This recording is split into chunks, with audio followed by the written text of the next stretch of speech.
नमस्कार दोस्तों, स्वागत है आपका स्टडी फॉर सिविल सर्विसेज में। वीडियो को पूरा देखिए। कोई भी आपका फीडबैक है, कोई सजेशन है, तुरंत वीडियो में कमेंट करके जरूर बताइए। अच्छा लगे तो वीडियो लाइक जरूर कर लीजिए और ऐसे वीडियो लगातार फ्री में पाने के लिए चैनल को तुरंत सब्सक्राइब कर लीजिए और बेल आइकन को जरूर टैप कर लीजिए ताकि आगे भी सारे वीडियो आपको मिलते रहे। यूट्यूब में फॉलो करते हैं तो प्लीज ये वाला फ्री टेलीग्राम चैनल जरूर ज्वाइन कर लीजिएगा। सारे नोटिफिकेशन, सारे अपडेट यहीं पे आते हैं, ध्यान रखिएगा। स्टडी फॉर सिविल सर्विसेज का कोई भी पेड ग्रुप अगर आपको ज्वाइन करना है तो सिर्फ 856480560660897523864455 यही नंबर है हमारे, सिर्फ जहां पे कॉल या व्हाट्सएप कर सकते हैं। इंस्टाग्राम पे हमारा पेज जरूर फॉलो कर लीजिएगा, studyforcivil.services है। ट्विटर पे हमको जरूर फॉलो कर लीजिएगा, @studyforcivils है। दोस्तों, हरियाणा राज्य का महत्वपूर्ण सामान्य ज्ञान हम यहाँ कवर करने वाले हैं और सबसे पहले हम राज्य का एक सामान्य परिचय देखेंगे और इसी क्रम में आगे चलेंगे। हरियाणा अगर चार दीवारी इसकी देखी जाए, मतलब बाउंड्री वाल चारों ओर से देखें तो उत्तर में इसके हिमाचल प्रदेश है। हरियाणा राज्य के उत्तर दिशा में क्या है? हिमाचल प्रदेश है, जो कि एक हिमालयी राज्य है, और पूर्व में उत्तर प्रदेश है। इसकी सीमा की अगर बात की जाए तो उत्तर में हिमाचल, पूर्व में उत्तर प्रदेश, पश्चिम में इसके पंजाब है जिसका कि ये पहले हिस्सा हुआ करता था, और दक्षिण में इसके राजस्थान है। ये चारों ओर से घिरा हुआ है और एक स्थलबद्ध राज्य है, लैंड लॉक्ड है। राष्ट्रीय राजधानी दिल्ली को भी ये छूता है और तीन ओर से घेरता है, ये आप यहाँ पर देख रहे हैं। हरियाणा देश का चौथा सबसे बड़ा कपास उत्पादक राज्य है। कपास उत्पादन के मामले में पूरे भारत में इसका चौथा स्थान है।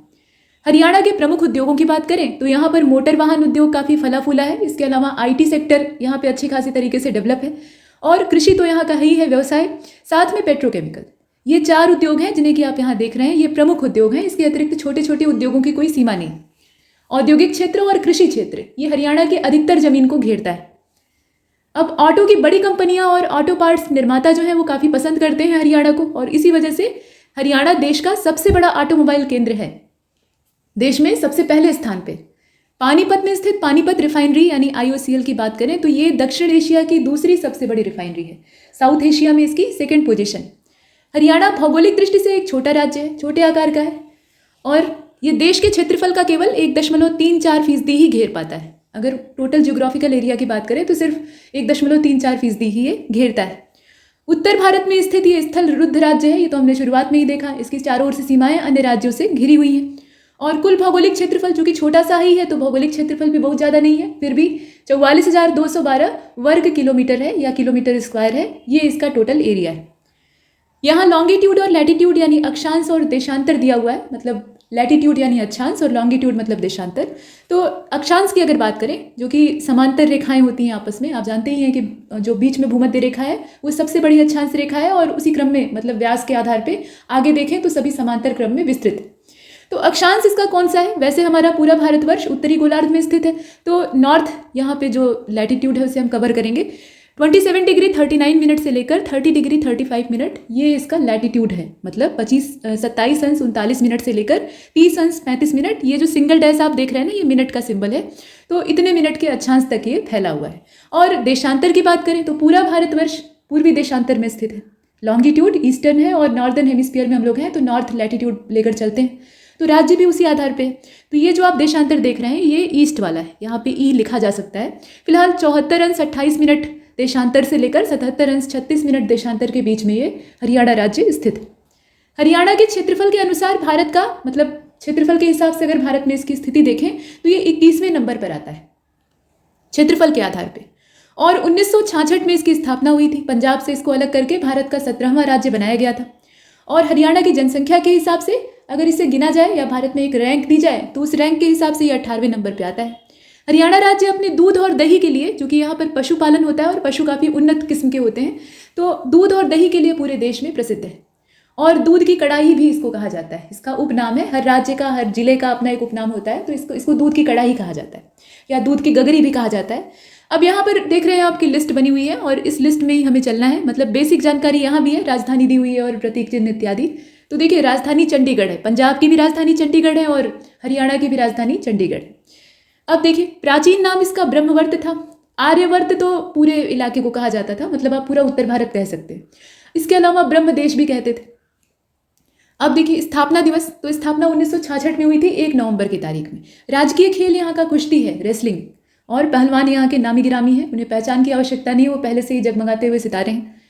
और इनफैक्ट पहलवानी में ही नहीं, बाकी जो स्पोर्ट्स है उनमें भी, ओलंपिक खेलों से लेकर जितने भी राष्ट्रीय स्तर के खेल हैं वहाँ तक भी बहुत अच्छा प्रदर्शन हरियाणा क्षेत्र का रहा है। और राजकीय खेल यहाँ का कुश्ती हो गया। हमने राजकीय पुष्प को देख लिया, ये कमल है, ठीक, जो अपने भारतवर्ष का राजकीय पुष्प है वो भी वही इस राज्य का भी राजकीय पुष्प है। पीपल यहाँ का राजकीय वृक्ष है और राजकीय पशु है काला मृग, ब्लैक डियर। राजकीय पक्षी काला तीतर है। तीतर जो है ये बटेर और मुर्गे की ही फैमिली का होता है, मोटा होता है।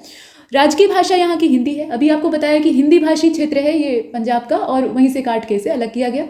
तो हिंदी जो है उसमें पंजाबी का थोड़ा लहजा है और थोड़ी रूखी हिंदी है, मतलब खड़ी क्वालिटी की हिंदी।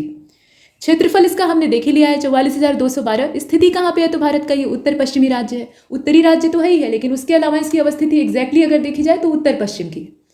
हरियाणा के गठन के समय उसमें कुल मिलाकर 7 जिले थे। जब ये गठित हुआ तो सिर्फ 7 जिले थे। और कौन कौन से वो जिले हैं जो कि शुरुआती हैं? इसमें अंबाला है, करनाल, रोहतक, महेंद्रगढ़, जींद, गुरुग्राम, जिसे कि उस समय गुड़गांव कहा जाता था, और हिसार। ये शुरुआती जिले हैं, बाद में अन्य जिलों का गठन होता है सुविधा के हिसाब से। अगली सारणी आपको प्रशासनिक ढांचे के बारे में बता रही है, इसे जरा छोटा कर लेते हैं। देखिए मंडल कितने हैं, डिवीजन कौन कौन से। तो देखिए इसमें मंडल यानी जो डिवीजन है वो 6 कुल मिलाकर 6 हैं, और जिलों के हिसाब से ही देखा जाता है। तो 6 जिले जो हैं यहाँ डिवीजन के तौर पे या मंडल के तौर पे, पहला अंबाला मंडल है, दूसरा हिसार है, उसके बाद गुरुग्राम है, फिर रोहतक है, फिर करनाल है और फरीदाबाद है।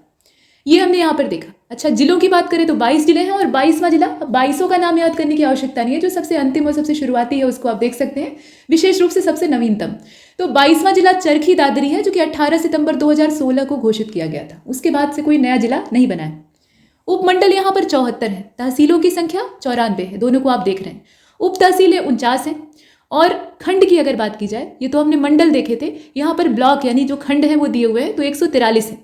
कस्बों की संख्या 154 है, जनगणना जो 2011 की हुई थी उसी का डाटा यहाँ पर रखा गया है। गाँव की बात करें गैर आबादी सहित, यानी एक तो आबादी युक्त गाँव होते हैं, कुछ गैर आबादी वाले होते हैं, तो जनगणना 2011 में सबको मिलाकर ओवरऑल 6,841 गाँव हैं। हरियाणा उच्च न्यायालय ये चंडीगढ़ की राजधानी में शिवालिक रेंज की तलहटी में स्थित है, मतलब चंडीगढ़ क्षेत्र जो है वहाँ पे है, शिवालिक श्रृंखला जो है हिमालय की, उसकी तलहटी में है। और विधानसभा सीटों की संख्या 90 है, लोकसभा सदस्यों की संख्या 10 है, राज्यसभा सदस्यों की संख्या 5 है। और हरियाणवी भाषा या हरियाणवी जो लैंग्वेज है उसमें लिखा गया पहला उपन्यास झाड़ू फेरी था। यहाँ पहले नॉवेल की बात हो रही है। और हरियाणा केसरी के नाम से पंडित नेकीराम शर्मा जी को जाना जाता है। हरियाणा में 7 एयरपोर्ट हैं, छोटा सा राज्य है लेकिन 7 हवाई अड्डे हैं, हिसार, करनाल, भीलवाड़ा, अंबाला, सिरसा, कालका और भिवानी। प्रमुख त्यौहार यहाँ का लोहड़ी और टिक्का है, यहाँ आप देख रहे हैं। बुनकरों का शहर कहा जाता है पानीपत को, ठीक है, होजरी और जितना भी मतलब क्लोथ का काम होता है या फिर कपड़ों का उद्योग है वो सब वहाँ फैला हुआ है। हरियाणा में पहाड़ों की रानी कही जाती है, वैसे तो पहाड़ों की रानी मसूरी को कहते हैं, लेकिन यहाँ पर मोरनी हिल हरियाणा राज्य के लिए मोरनी हिल्स यानी जो पंचकूला जिला है वहाँ पे स्थित है। महाभारत कालीन जो युद्ध का मैदान था, विशाल युद्ध का मैदान, उसे धर्म क्षेत्र कुरुक्षेत्र कहा जाता था, तो वो कुरुक्षेत्र यहाँ पे स्थित है, यहाँ आप देख रहे हैं। राज्य का आकार विषमबाहु चतुर्भुजाकार है, ठीक है। विषमबाहु चतुर्भुज कैसा होता है? उसकी जो 4 भुजाएं हैं वो आपस में बराबर नहीं होती। चतुर्भुज के कई प्रकार होते हैं, आप जानते हैं, तो कुछ जो है वो समांतर चतुर्भुज में गिने जाते हैं, कुछ पतंगाकार होते हैं, कुछ वर्गाकार होते हैं, लेकिन ये विषमबाहु है, यानी कोई भुजा आपस में बराबर नहीं। तो इस तरह की चतुर्भुजाकार आकृति का ये राज्य है। गठन के समय क्षेत्रफल में सबसे छोटा जिला जींद था और पहला गठित जिला भी जींद था, दोनों में जींद ही है। गठन के समय क्षेत्रफल में सबसे बड़ा जिला हिसार था, और जो ज़्यादा बड़े जिले होते हैं उन्हीं का फिर विखंडन किया जाता है। हरियाणा का क्षेत्रफल किस पड़ोसी देश के बराबर है ये पूछा गया, तो लगभग ये भूटान के बराबर है। एकदम एग्जैक्टली नहीं होता है कि संख्या जितनी इसकी है उतनी उसकी भी रहेगी, ऐसा नहीं, मतलब उसमें एक तुलना की जाती है जो रफ आंकड़ा होता है। हरियाणा का प्रवेश द्वार कहा जाता है बहादुरगढ़ को। जींद जिला जो है ये हरियाणा का हृदय है, और आधुनिक हरियाणा के निर्माता चौधरी बंशी लाल जी हैं, यहाँ आप देख रहे हैं। हरियाणा के 3 व्यक्ति जो लाला के नाम से प्रसिद्ध हैं, इनका नाम है बंसीलाल, देवीलाल और भजन लाल। ये 3 जने जो हैं ये लाला के नाम से प्रसिद्ध हैं। राज्य की समुद्र से ऊंचाई यानी समुद्र तल से इसकी ऊंचाई अगर देखी जाए तो 200 मीटर से लेकर 1200 मीटर, और फीट में अगर आप देखें तो 700 से लेकर 3600 फीट यानी 3600 फीट ये ऊंचा है। राज्य के गठन के समय देश के राष्ट्रपति थे सर्वपल्ली राधाकृष्णन जी, ठीक, ये आप देख रहे हैं, और देश के उपराष्ट्रपति थे डॉक्टर जाकिर हुसैन। उस समय जिस समय राज्य का गठन हुआ 1966 की बात हो रही है, तो प्रधानमंत्री थी इंदिरा गांधी जी। और हरियाणा राज्य के गठन के समय राज्य के मुख्य न्यायाधीश बने न्यायमूर्ति मेहर सिंह, इनका नाम आप याद रखेंगे। पूछा जा सकता है इस तरह का समकालीन की राज्य का गठन हुआ तो उस समय कौन प्रधानमंत्री था, या राष्ट्रपति कौन था, या न्यायाधीश कौन थे। राज्य के गठन की पूरी संरचना जो है वो किस वित्त आयोग के दौरान हुई थी, तो चौथा वित्त आयोग उस समय काम कर रहा था, और इसका कार्यकाल 1965 से लेकर 1970 तक का था, 5 वर्ष का था, इसे आपने देखा। सच्चर आयोग और सच्चर फार्मूला, उसके हिसाब से हरियाणा को 2 भागों में विभाजित किया गया था। ठीक है, ये जो सच्चर आयोग है इसके हिसाब से हरियाणा को 2 भागों में विभाजित किया गया था। सच्चर फार्मूले का गठन किया गया 2 अक्टूबर 1949 को। और हरियाणा राज्य का गठन कौन सी समिति की सिफारिश पर हुआ था? देखिए, ऐसे राज्य का जब पुनर्गठन होता है, मतलब उसमें से कोई चीज़ अलग करनी होती है, अब जोड़ी नहीं जाती है, प्रायः अलग ही की जाती है, यानी राज्यों को छोटे छोटे टुकड़े में बांटा जाता है। तो इससे पहले विचार विमर्श होता है, कुछ कमेटियां बनती हैं जो कि जितने भी अलग करने संबंधी सकारात्मक मुद्दे हैं उस पर विचार करती हैं, उसके अलावा क्या नकारात्मक प्रभाव पड़ेगा इस पर विचार करती हैं। तो दोनों चीज़ें देखकर किया जाता है। यहाँ उसकी गठन के समय या उसकी गठन की सिफारिश करने वाली जो समिति थी वो डॉक्टर सरदार हुकुम सिंह संसदीय समिति थी। ठीक है, सरदार हुकुम सिंह संसदीय समिति थी और इस समिति का गठन होता है 23 सितंबर 1965 को। 23 सितंबर 1965 को गठित हुई ये समिति अपनी रिपोर्ट देती है और उसी के हिसाब से, उसी की सिफारिश पे ये गठित होता है, मतलब पंजाब से इसे अलग किया जाता है। 7वां संविधान संशोधन करना पड़ता है राज्य के गठन के लिए, ये 7वें नंबर का संविधान संशोधन था। और 23 अप्रैल 1966 ये हरियाणा पंजाब सीमा आयोग का गठन किया गया, जो कि राज्य का अब यहाँ से बंटवारा हो रहा था। तो पंजाब से जब हरियाणा राज्य अलग हुआ तो दोनों के बीच का सीमा निर्धारण ये जेसी शाह की अध्यक्षता में किया गया। मतलब आयोग के अध्यक्ष कौन थे? जेसी शाह थे। और 23 अप्रैल 1966 की ये बात है। सबसे पहले हरियाणा राज्य को अलग करने की मांग उठी थी 1907 में, यानी काफ़ी पीछे से ये मांग चल रही थी। और हरियाणा राज्य को अलग बनाने की मांग उठाने वाले व्यक्ति थे, ये इनका नाम देखें आप, पीरजादा मोहम्मद हुसैन। जबकि श्री तारा सिंह 1948 का समय है, ये आज़ादी के बाद सबसे पहले हरियाणा राज्य को अलग करने की मांग उठाने वाले व्यक्ति थे और ये पंजाबी नेता थे। 1857 की क्रांति से पहले हरियाणा किस राज्य का हिस्सा था, ये पूछ लिया गया आपसे। तो 1857 का रिवॉल्ट हुआ, उससे पहले की जो अवस्थिति थी उसमें ये उत्तर प्रदेश का हिस्सा हुआ करता था, बाद में उससे अलग हो गया। और 1857 की क्रांति के बाद इसे पंजाब राज्य में मिला लिया गया। पहले ये यूपी का था, फिर इसे पंजाब ने छीन लिया, फिर ये पंजाब से अलग हो गया। तो ये आपने देखा। अब देखिए, हरियाणा में राष्ट्रपति शासन 3 बार लग चुका है। 3 बार कौन कौन सा समय था? तो पहला वाला लगा था 21 नवंबर 1967 से लेकर 21 मई 1968 तक, मतलब इसका ये पूरा टोटल समय है। और दूसरा जो राष्ट्रपति शासन है वो 30 अप्रैल 1977 से लगा था, मतलब शुरू हुआ था और 21 जून 1977 तक चला था। तीसरा वाला ये अप्रैल में लगा था 1991 में और ये चला था जून तक, 23 जून 1991 यानी 1991 तक। तो 3 बार लगा है, ध्यान दीजिएगा। आगे बढ़ते हैं। देखिए, हरियाणा की जनसंख्या, मतलब जनगणना 2011 के डाटा के अकॉर्डिंग देख लेते हैं। वैसे तो अब काफ़ी पुराना ये सेंसस हो चुका है, 10 साल से ज़्यादा बुजुर्ग हो चुका है, लेकिन नई वाली रिपोर्ट अभी आधिकारिक तौर पर आई नहीं। जब नया सेंसस आ जाएगा, जो कि कायदे से 2021 में ही होना चाहिए था, पर कोरोना की वजह से वो लेट हो गया है, तो उम्मीद है कि 2023 तक हम उसका रिकॉर्ड देख सकते हैं, तो उसके आधार पर देखेंगे। लेकिन फिलहाल आपके लिए उपयोगी यही है। तो इसमें कुल जनगणना की, मतलब जनसंख्या की अगर बात करें तो टोटल आबादी 2,53,00,000, यहाँ आप देख रहे हैं 2,53,51,462, ये 2011 का जो सेंसस था उसके हिसाब से है। और भारत की कुल जनसंख्या का ये 2.09%। पुरुष जनसंख्या ये 1,34,00,000, यहाँ आप देख रहे हैं 1,34,94,734 है। ये 2011 के सेंसस के अकॉर्डिंग है, 1,34,94,734। और महिला आबादी कितनी थी? तो 1,18,56,728। लिंगानुपात की स्थिति पहले काफ़ी बुरी थी, लेकिन अभी सुधार आया है। ग्रामीण जनसंख्या अगर देखी जाए तो ये 1,65,09,359 थी, यानी 65.12% जनसंख्या हरियाणा राज्य की ग्रामीण थी।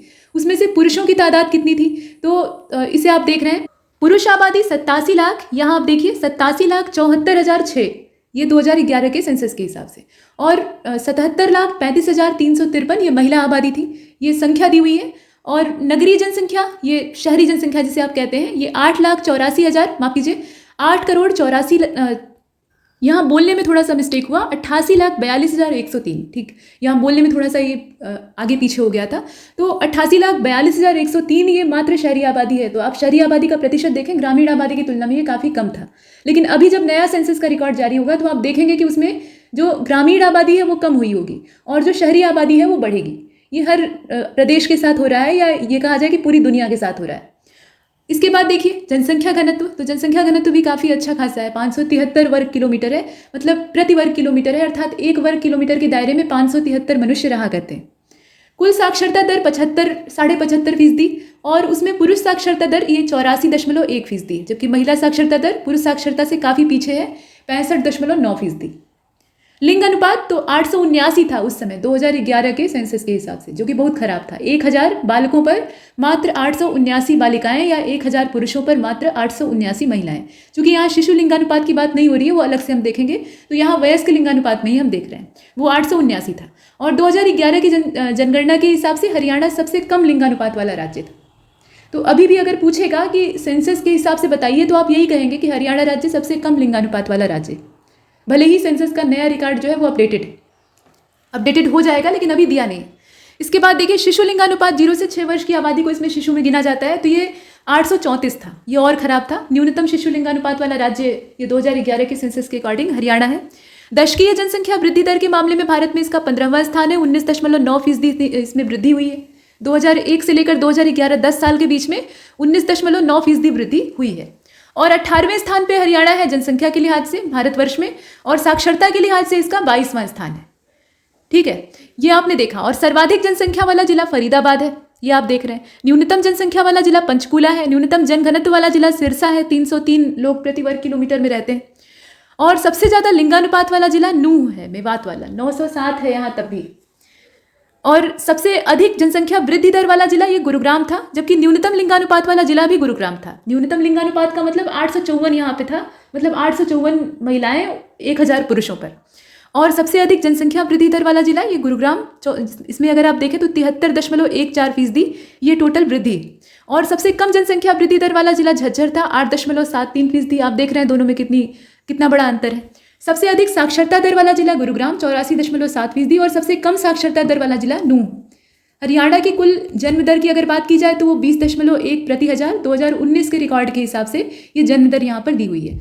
और ग्रामीण जन्म दर ये तो हमने टोटल देखा, ठीक है। अभी ग्रामीण और शहरी अलग अलग देख लेते हैं। तो ग्रामीण जन्म दर जो है वो 21.4 प्रति हजार है 2019 के रिकॉर्ड के हिसाब से, और शहरी जन्म दर ये 17.9 प्रति हजार है 2019 के रिकॉर्ड के हिसाब से। ये सब 2019 के डाटा के हिसाब से चल रहा है।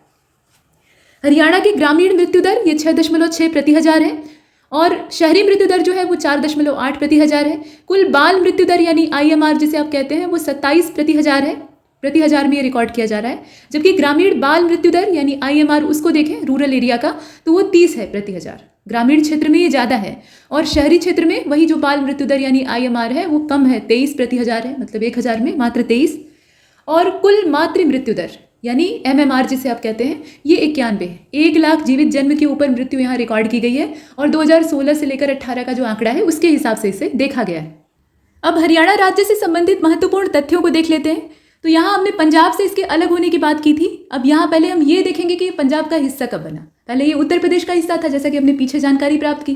तो ये पंजाब में कब शामिल हुआ? 1858 में। 1857 के पहले ये उत्तर प्रदेश का हिस्सा था, लेकिन उसके बाद ये 1858 में यानी क्रांति के बाद अंग्रेजों ने बड़े पैमाने पर परिवर्तन किए, तो उसमें ये पंजाब में मिला लिया गया। उसके पहले ये उत्तर पश्चिमी सीमा प्रांत या उत्तर पश्चिमी प्रांत जिसे कि वर्तमान में उत्तर प्रदेश कहा जाता है, मतलब उत्तर प्रदेश का ये मूल भाग था। अब तो उत्तर प्रदेश में कई सारे बंटवारे हो चुके हैं, तो उसके बाद जो बचा हुआ है प्रदेश उसकी बात नहीं हो रही है। ये पहले का उत्तर प्रदेश था, तो उसमें ये जुड़ा हुआ था। स्वतंत्रता के बाद सबसे पहले 1948 में हरियाणा राज्य की आधिकारिक मांग पंजाबी नेता तारा सिंह जी के द्वारा उठाई गई थी, और अरुणा आसफ अली पंचकुला के कालका की रहने वाली थी, ठीक है। ये जो पंचकुला है इसके कालका की रहने वाली थी। और हरियाणा में होम रूल आंदोलन के नेता थे पंडित नेकीराम। इन्होंने भिवानी से संदेश नाम का अखबार निकालकर लोगों को जागरूक करने का काम किया था। 6 क्षेत्रीय फार्मूला क्या था ये जान लीजिए। तो देखिए, अप्रैल 1956 में हरियाणा के पूर्व मुख्यमंत्री प्रताप सिंह कैरो के समय में केंद्र सरकार ने एक नई योजना पेश की थी, जिसे कि 6 क्षेत्रीय फार्मूला कहा जाता है। और इसके हिसाब से पंजाब को हिंदी और पंजाबी 2 क्षेत्रों में बांटकर उसके लिए अलग क्षेत्रीय परिषदों के गठन करने की मांग की गई थी। मतलब उसी के आधार पर ये सब किया गया था। पंजाब से हरियाणा को अलग करवाने के लिए हरियाणा विकास समिति का गठन हुआ था, जिसके मुखिया पंडित श्रीराम शर्मा जी थे, ठीक है। और JC शाह आयोग के बारे में भी जान लीजिए। देखिए, राज्य का जब पुनर्गठन हुआ, बंटवारा हुआ, तो उसमें जानकारियाँ आपके पास होनी चाहिए, शुरुआत कैसे हुई थी। तो JC शाह आयोग इसने क्या किया था, केंद्र सरकार के द्वारा 23 अप्रैल 1966 को हुकुम सिंह समिति की सिफारिश पर पंजाब और हरियाणा दोनों राज्यों के सीमा निर्धारण के लिए एक सीमा आयोग स्थापित किया, और इसके अध्यक्ष JC शाह थे। इसीलिए इस आयोग को कहा गया JC शाह आयोग। और इसको जो आयोग अपना पूरा परीक्षण करता है, निगरानी करता है, सीमाओं का अपना आंकड़ा इकट्ठा करता है और अपनी रिपोर्ट देता है 31 मई 1966 को। और अंततः 1 नवंबर 1966 को हरियाणा राज्य एक स्वतंत्र राज्य के तौर पर सामने आता है। गठन के लिए अनुसूची 1 में 7वां संशोधन किया गया। संविधान की बात हो रही है। हरियाणा विद्युत विनियामक आयोग की स्थापना हरियाणा विद्युत सुधार अधिनियम 1997 के प्रावधानों के हिसाब से 17 अगस्त 1998 को एक स्वतंत्र सांविधिक निकाय कॉरपोरेट के तौर पर की गई। हरियाणा बिजली क्षेत्र और सुधार के पुनर्गठन, मतलब सुधार और पुनर्गठन दोनों की बात हो रही है। तो बिजली क्षेत्र में सुधार लाने के लिए और उसका पुनर्गठन करने के लिए जो प्रक्रिया शुरू की गई थी ये काफ़ी पहले हो गई थी। मतलब राज्य के गठन के बाद यहाँ विकास की परियोजनाएं तेज गति से चलती हैं। तो विद्युत व्यवस्था को सुधारने के लिए ये काम किया गया और इस मामले में हरियाणा भारत में दूसरे नंबर पर था, भारत का दूसरा राज्य था। 2 अक्टूबर 1949 को सच्चर फार्मूला क्या था? तो पंजाब के तत्कालीन मुख्यमंत्री भीमसेन सच्चर के नाम पे ये फार्मूला आया था, मतलब उन्हीं के द्वारा दिया गया था। उसकी घोषणा की गई और सच्चर फार्मूला ये कहता था कि पूर्वी पंजाब को पंजाबी भाषी और हिंदी भाषी क्षेत्रों में सीमांकित किया जाए। तो ये तो हमने जानकारियां देखी। अब हरियाणा के मंडल, उपमंडल, जिला, तहसील, उप तहसील, खंड इत्यादि को देख लेते हैं। और ये 7 जनवरी 2020 तक का अपडेटेड आंकड़ा है और उसके बाद से कोई नवीनतम परिवर्तन हुआ नहीं है। ठीक है, तो वही जानकारियां लेटेस्ट हैं। यहाँ जिला जो है पहला अम्बाला आप देख रहे हैं। अम्बाला में जो उपमंडल है वो कितने हैं? अम्बाला मंडल की पहले बात कर लेते हैं। ठीक है, मंडल वाइज देखते हैं, ज़्यादा आसानी होगी। तो देखिए, अम्बाला मंडल में जिले और उसके अलावा उपमंडल, तहसीलें, उप तहसील और खंड।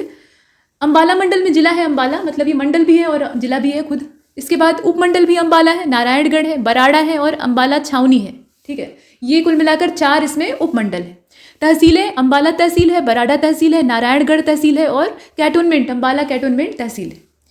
मुलाना उप तहसील है, शाहा उप तहसील है, शहजादपुर उप तहसील है। और खंड इसमें मतलब जो ब्लॉक होते हैं वो कौन कौन से हैं? तो अम्बाला फर्स्ट, अम्बाला सेकंड, ये 2 ब्लॉक हो गए। इसके अलावा तीसरा है बराड़ा ब्लॉक, नारायणगढ़ ब्लॉक है, शहजादपुर ब्लॉक है और साहा ब्लॉक है। अम्बाला मंडल में जो दूसरा जिला आता है वो है पंचकूला। पंचकूला में अगर उपमंडलों की बात करें तो पंचकूला खुद उपमंडल है, उसके अलावा कालका उपमंडल है। इसमें 2 उपमंडल हैं। तहसीलें कुल मिलाकर 3 है, पंचकूला तहसील है, कालका तहसील है और रायपुर रानी तहसील है। बरबाला और मोरनी यहाँ पर 2 उप तहसीलें हैं। बरबाला, पिंजौर, मोरनी और रायपुर रानी, ये इसमें 4 कुल मिलाकर खंड हैं। ये पंचकूला जिले की बात हो रही है और ये अम्बाला मंडल के अंतर्गत आता है। इसके बाद यमुनानगर की बात करें, ये भी अम्बाला मंडल का ही जिला है। जगाधारी, बिलासपुर और रादौर, यहाँ पर ये जो 3 आप देख रहे हैं ना, ये इसके उपमंडल है। जगाधारी, छछरौली, बिलासपुर, रादौर, ये यहाँ पर तहसीलें हैं। सढ़ौरा, मुस्तफाबाद, खिजराबाद, ये इसमें 3 जो आप देख रहे हैं ये उप तहसीलें हैं। और बिलासपुर, छछरौली, जगाधारी, रादौर, सढ़ौरा, मुस्तफाबाद, ये 4थे नंबर पे जो आप देख रहे हैं ना, रादौर है, उसके बाद सढ़ौरा है, मुस्तफाबाद और खिजराबाद, ये यहाँ पर ब्लॉक है। तो ये यमुनानगर को हमने देखा। कुरुक्षेत्र अगला जिला है अम्बाला मंडल का और इसमें जो उपमंडल है उसमें थानेसर, पेहोवा, शाहाबाद ये हैं। तहसीलों की अगर बात करें तो थानेसर, पेहोवा, शाहाबाद यहाँ पे तहसीलें हैं। उप तहसीलें इस्माइलाबाद है और बबैन है और लाडवा है, ये 3 उप तहसीलें हैं। इसके अतिरिक्त इसमें देखिए जो उपमंडल है ना, तो उपमंडल में थानेसर, पेहोवा, शाहाबाद और लाडवा, ये 4 उपमंडल हैं। हाँ, तहसीलें जो हैं वो 3 हैं और उप तहसीलों की संख्या आप यहाँ देख रहे हैं, इस्माइलाबाद, बबैन और लाडवा। और इसके अतिरिक्त खंड की अगर बात करें तो लाडवा, पेहोबा, शाहाबाद और साथ में थानेसर, बबैन, इस्माइलाबाद और पिपली, ये 7 जो है यहाँ पर ब्लॉक हैं, यानी खंड है। कैथल अगला जिला है अम्बाला मंडल का और कैथल, गुहला और कलायत इसमें उपमंडल हैं। इसके बाद देखिए तहसीलों की, तो कैथल, गुहला, फतेहपुर, पुंडरी, इसके अलावा कलायत, ये यहाँ पर तहसीलें हैं। उप तहसीलें सीवान है, इसके अलावा राजौंद और डांड है। अगर यहाँ पर खंडों की बात करें जो ब्लॉक होते हैं तो गुहला जो चीका वाला है वो इसमें ब्लॉक है। इसके अलावा कैथल, पुंडरी, कलायत, राजौंद, सीवान, डांड, ये सब यहाँ पर ब्लॉक हैं, कुल मिलाकर 7। अब दूसरा वाला है करनाल मंडल। तो करनाल में 2 ही जिले हैं, मतलब करनाल मंडल में 2 जिले हैं। पहला तो खुद करनाल है और दूसरा पानीपत। करनाल में कुल मिलाकर 4 उपमंडल हैं। पहला तो करनाल है, उसके अलावा असंध है, इंद्री है और खरोड़ा है। तहसीलें यहाँ पर कुल मिलाकर 5 हैं। करनाल तहसील है, असंध तहसील है, नीलोखेड़ी तहसील है, इंद्री तहसील है और घरौंदा तहसील है। निसिंग, बल्ला और निगधू, ये यहाँ पर उप तहसीलें हैं। और ब्लॉक्स की अगर बात की जाए तो घरौंदा, इंद्री, करनाल, नीलोखेड़ी, निसिंग, चिड़ाओ और असंध, मुनक और कुंजपुरा, ये सब जो 8 आप देख रहे हैं ना, ये क्या है? ब्लॉक हैं, जो कि करनाल जिले में और करनाल मंडल में आते हैं। पानीपत की बात करें, पानीपत जिला जो है ये भी करनाल मंडल का ही हिस्सा है। तो पानीपत और समालखा, इसमें 2 उपमंडल है। पानीपत, समालखा, इसराना, बापोली और मडरौला, ये यहाँ पर तहसीलें हैं। और ब्लॉक्स की अगर बात करें तो पानीपत, इसराना, मडलौड़ा, इसके अलावा समालखा, बपौली और सनौली खुर्द, ये यहाँ पर ब्लॉक हैं। ये ब्लॉकों की यहाँ पे जो संख्या है वो दी हुई है और नाम दिया हुआ है साथ में। उप तहसीलें यहाँ पर नहीं है, इसलिए वो स्पेस ब्लैंक है। रोहतक मंडल की बात करते हैं तो रोहतक, इसमें जिले कौन कौन से हैं? रोहतक, झज्जर, सोनीपत, भिवानी, इसके अलावा चरखी दादरी। तो देखते हैं इसमें पहला रोहतक जिला ही देख लेते हैं। रोहतक मंडल है, रोहतक जिला भी है। उपमंडल यहाँ पे रोहतक, महम और सांपला है। तहसील में रोहतक, महम, सांपला और कलानौर है। उप तहसील यहाँ पर सिर्फ एक ही है, लाखन माजरा। और खंड जो है यहाँ देखिए कलानौर, लाखन माजरा, महम, रोहतक और सांपला है। झज्जर की बात कर लेते हैं। झज्जर में जो उपमंडल है, मतलब झज्जर जिले में जो उपमंडल है, इसमें झज्जर, बहादुरगढ़, बेरी और बादली है। और तहसीलें जो है वो कुल मिलाकर 5 हैं, झज्जर, बहादुरगढ़, बेरी, मातलहेल और बादली। सलहावास यहाँ पे तहसील है और कुल मिलाकर जो माफ कीजिएगा, सलहावास यहाँ पे उप तहसील है, एकमात्र उप तहसील है। और बाकी जो ब्लॉक है उसमें झज्जर, बहादुरगढ़, बेरी, सलहावास, मातनहेल और बादली, ये 6 यहाँ पर उपमंडल है। असल में 6 यहाँ पर ब्लॉक हैं, ठीक। ये आपका जो है ना, ये जिला है झज्जर, उसके बाद ये उपमंडल है, ये तहसीलें हैं, ये उप तहसील है और ये वाला ब्लॉक है। इस हिसाब से इसमें कॉलम बने हुए हैं।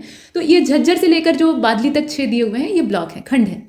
अब सोनीपत को देखते हैं। तो सोनीपत, इसमें सोनीपत आपका उपमंडल है, इसके अलावा गोहना है, गन्नौर है और खरखौदा है। सोनीपत, गन्नौर, गोहाना और खरखौदा यही तहसीलें भी हैं। और उप तहसील में खानपुर कला और राई है। यहाँ जो ब्लॉक्स हैं उसमें गन्नौर, खरखौदा, राई, सोनीपत, मुंडलाना, कथूरा, गोहाना, मुरथल, ये सब खंड हैं यानी ब्लॉक है। भिवानी जिले में अगर बात करें तो भिवानी, लोहारू, सिवानी और तोशाम, ये यहाँ पर उपमंडल हैं। भिवानी, भवानी खेड़ा, इसके अलावा तोशाम, लोहारू और सिवानी, ये यहाँ पर तहसीलें हैं। एकमात्र उप तहसील है बेहल। और जो ब्लॉक है वो कुल मिलाकर यहाँ 7 हैं। भवानी खेड़ा है, भिवानी है, लोहारू, तोशाम, कैरू, सिवनी और बेहल, ये 7 यहाँ पर ब्लॉक हैं। अंतिम जिला देख लेते हैं इस मंडल का, तो चरखी दादरी। चरखी दादरी में 2 ही उपमंडल हैं, चरखी दादरी खुद है और दूसरा बादड़ा है। चरखी दादरी और बादड़ा यहाँ पे तहसीलें हैं और भौंदकला यहाँ पे उप तहसील है। चरखी दादरी, बादला, भौंदकला और झोझू यहाँ पे खंड है, मतलब ब्लॉक है। चौथे नंबर पर हमारा गुरुग्राम मंडल है और गुरुग्राम मंडल में कुल मिलाकर 4 उपमंडल हैं। एक जिले की अगर बात करते हैं, मतलब गुरुग्राम एक तो मंडल हुआ, दूसरा इसमें गुरुग्राम जिला है, रेवाड़ी है, महेंद्रगढ़ है और आगे के जिलों को हम देखेंगे। सबसे पहले गुरुग्राम की बात करें तो उपमंडल जो है यहाँ पे 4 हैं, गुरुग्राम, सोहाना, पटौदी और बादशाहपुर। अब तहसीलें यहाँ पर गुरुग्राम, पटौदी, सोहना, फर्रुखनगर, मानेसर, वजीराबाद, ये सब जो तहसीलें हैं उनके नाम दिए हुए हैं। उप तहसील है बादशाहपुर, कड़ीपुर, हरसारू है और फर्रुखनगर, गुरुग्राम, पटौदी, सोहना, ये सब यहाँ पर ब्लॉक हैं।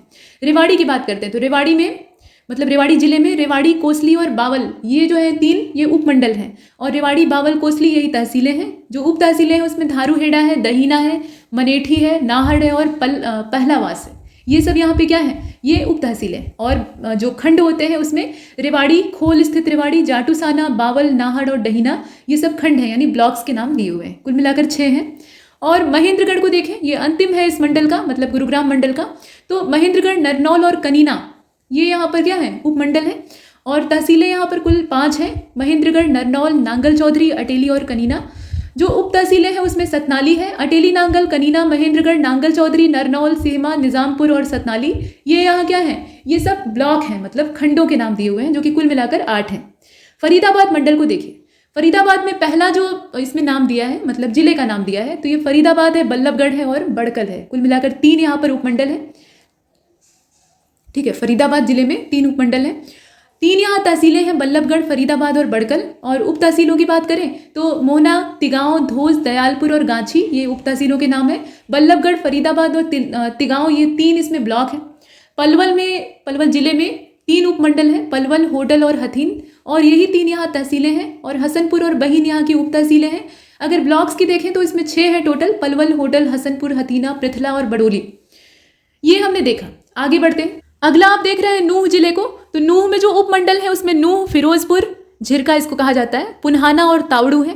तहसील में नूह, फिरोजपुर, झिरका, पुन्हाना और तावड़ू, ये तहसीलें हैं। उप तहसीलों में नगीना और इंद्री है। और ब्लॉक्स की अगर बात करें तो इसमें फिरोजपुर, झिरका है, नूह है, पुन्हाना है, तावड़ी, इसके अलावा नगीना, इंद्री और पिनगवाम।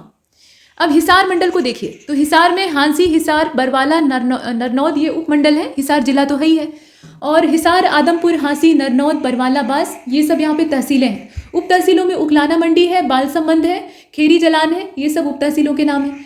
और यहाँ के ब्लॉक्स को अगर देखा जाए तो आदमपुर है, बरवाला है, हांसी प्रथम, हांसी द्वितीय, हिसार प्रथम, हिसार द्वितीय, नरनौद, अग्रोहा और उकलाना, ये सब जो है ना यहाँ पे, ये सब ब्लॉक हैं। फतेहाबाद को देखिए, जो कि हिसार मंडल का ही जिला है। फिर हम सिरसा और जींद को भी देखेंगे। तो फतेहाबाद जिला हो गया, उसमें कुल मिलाकर 3 उपमंडल हैं, फतेहाबाद, टोहाना और रतिया, और वही 3 तहसीलें हैं। उप तहसीलें यहाँ पे भूना, भट्टूकला, जाखल और कूला हैं। फतेहाबाद, यहाँ जो ब्लॉक्स हैं उनके नाम आप देख रहे हैं, तो फतेहाबाद, टोहाना, रतिया, भट्टू कला, भूना, जाखल और नागपुर, ये 7 यहाँ पर ब्लॉक्स हैं। सिरसा को देखिए, सिरसा में कुल मिलाकर 4 उपमंडल हैं और इनके नाम देखें, सिरसा, डबवाली, एलनाबाद, कलावनी, ये सब है। और 6 यहाँ पर तहसीलें हैं, तहसीलों के नाम देख लीजिए, तो सिरसा, डबवाली, एलनाबाद, रनिया, नाथुसारी, चौपटा, कलावासी। गौरीवाला यहाँ पे उप तहसील है और डबवाली, बड़ागुड़ा, एलनाबाद, रनिया, सिरसा, औढ़ा, नाथुसारी, चौपटा, ये सब यहाँ पे ब्लॉक्स हैं। जींद को देखते हैं, तो जींद में कुल मिलाकर 4 उपमंडल हैं, जींद, सफीदो, नरवाना, उचाना, और कुल मिलाकर 6 यहाँ पे तहसीलें हैं, जींद, सफीदो, नरवाना, जुलाना, उचाना, अलेवा। पिल्लूखेड़ा यहाँ पे उप तहसील है और जींद, जुलाना, पिल्लूखेड़ा, सफीदो, उचाना, नरवाना, अलेवा, ये यहाँ पे खंड हैं। तो ये हमने मंडल और जिले और साथ में खंडों को देखा। कुल मिलाकर हम यहाँ एक साथ जितनी भी पूरा प्रशासनिक ढांचा है उसको देख रहे थे। जिलों को देखने के बाद अब ये देख लेते हैं कि राज्य में सबसे बड़ा, सबसे छोटा और सबसे पहले स्थान पे इस तरह की जो चीज़ें पूछी जाती हैं उससे संबंधित तालिकाएं कैसी हैं।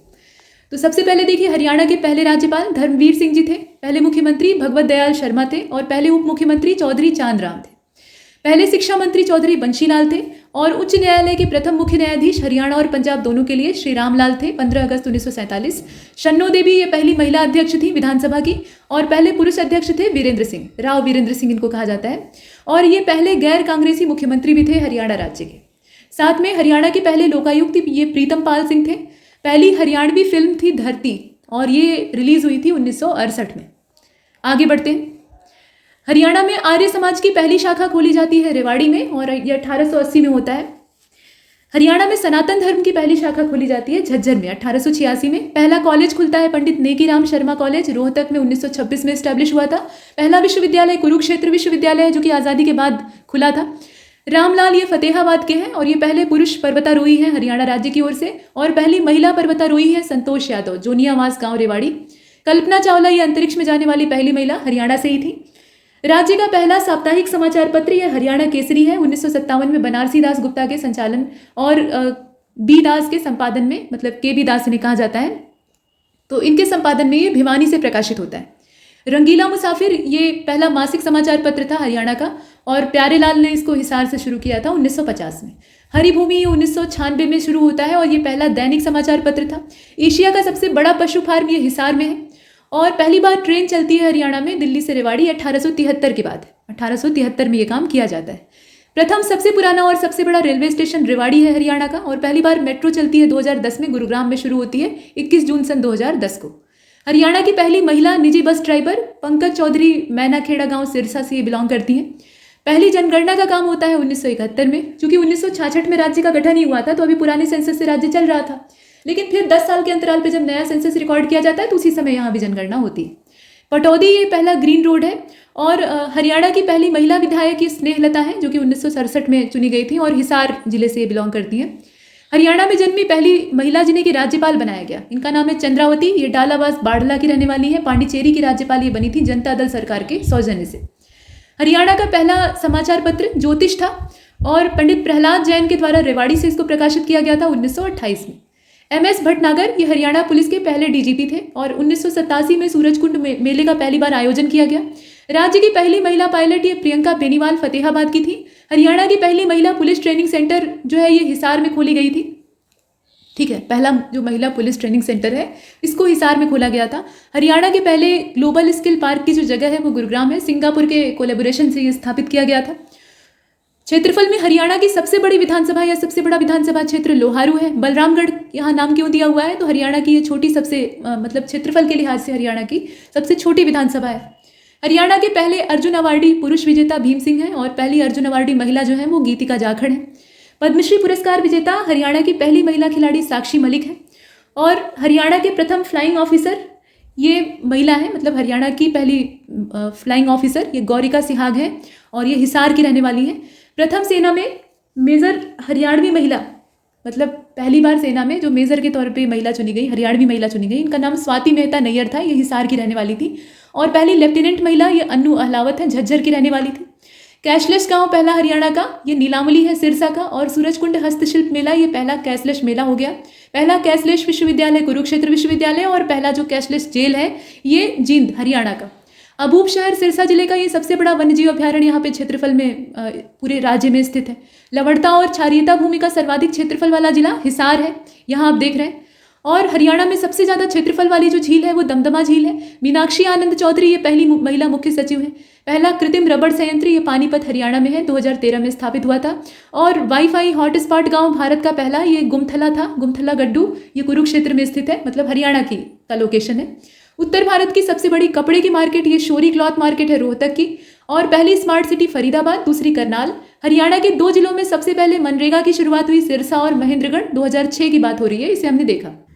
हरियाणा में सबसे बड़ा नगर निगम होने का गौरव, सबसे पहला और सबसे बड़ा नगर निगम होने का गौरव जो प्राप्त है वो फरीदाबाद जिले को है।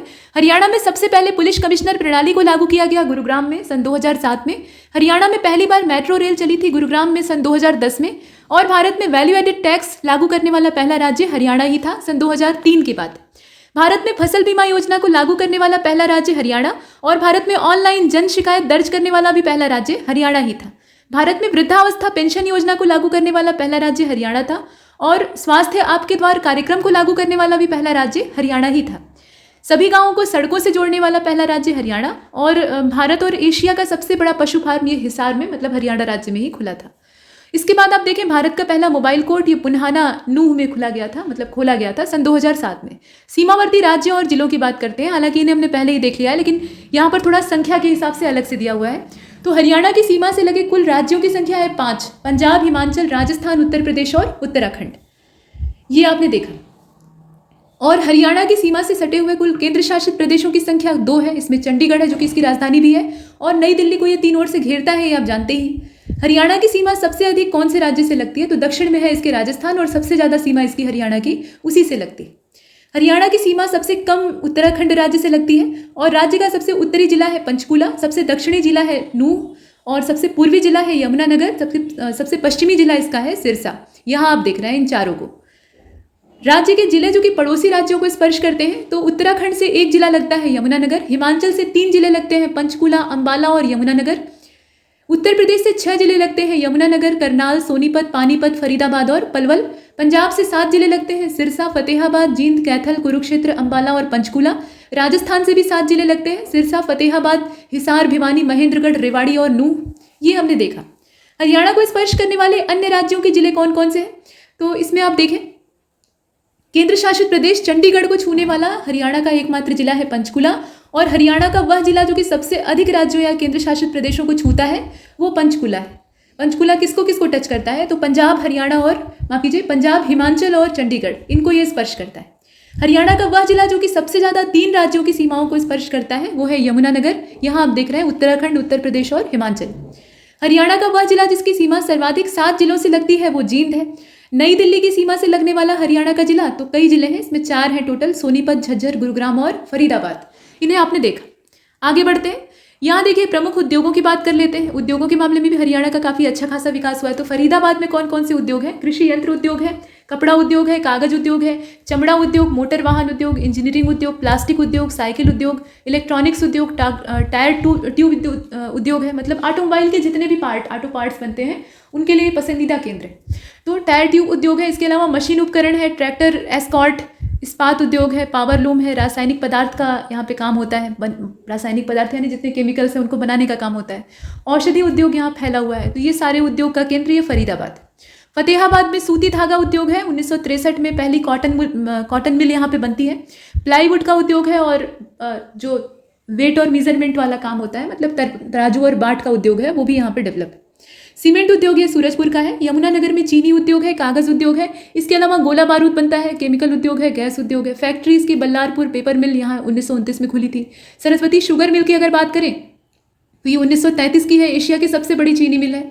भारत में स्टार केमिकल लिमिटेड ये 1938 में खुला था। और railway garage and wagon workshop की अगर बात की जाए तो ये 1952 का है। यमुना गैस लिमिटेड ये 1973 का है। शाहबाद की अगर देखें, मतलब इसमें जिले के हिसाब से, तो चीनी उद्योग और कागज उद्योग यहाँ पे है। जगाधारी में भी चीनी उद्योग है। पानीपत में चीनी उद्योग, कपड़ा उद्योग, पेट्रो और पेट्रो रसायन उद्योग है, लोहा और स्टील उद्योग है, ऊन उद्योग है, ये सब चीज़ें। रोहतक में शक्कर उद्योग है, होजरी है, गन्ना मिल है, चमड़ा उद्योग है, बिजली के करघे पर बुनाई का उद्योग है, मतलब जो पावर लूम होती है वो यहाँ चलती है। इसके अलावा एशियन पेंट का यहाँ पे इंडस्ट्री है, मतलब कारखाना है। और होजरी का यहाँ भी काम होता है, रोहतक में भी। जींद को देखिए तो जींद में साइकिल उद्योग है, चीनी उद्योग है, सूती वस्त्र उद्योग है, पावर लूम है, गन्ना मिल है, इस्पात है, ट्यूब उद्योग भी यहाँ पर होता है। पलवल में चीनी उद्योग, साइकिल उद्योग और प्लास्टिक है, मतलब प्लास्टिक का काम होता है। करनाल में अगर देखें तो कपास उद्योग है, कपास के मामले में हरियाणा चौथे स्थान पे है कपास उद्योग के मामले में। तो उसी की बात हो रही है, यहाँ देख रहे हैं आप।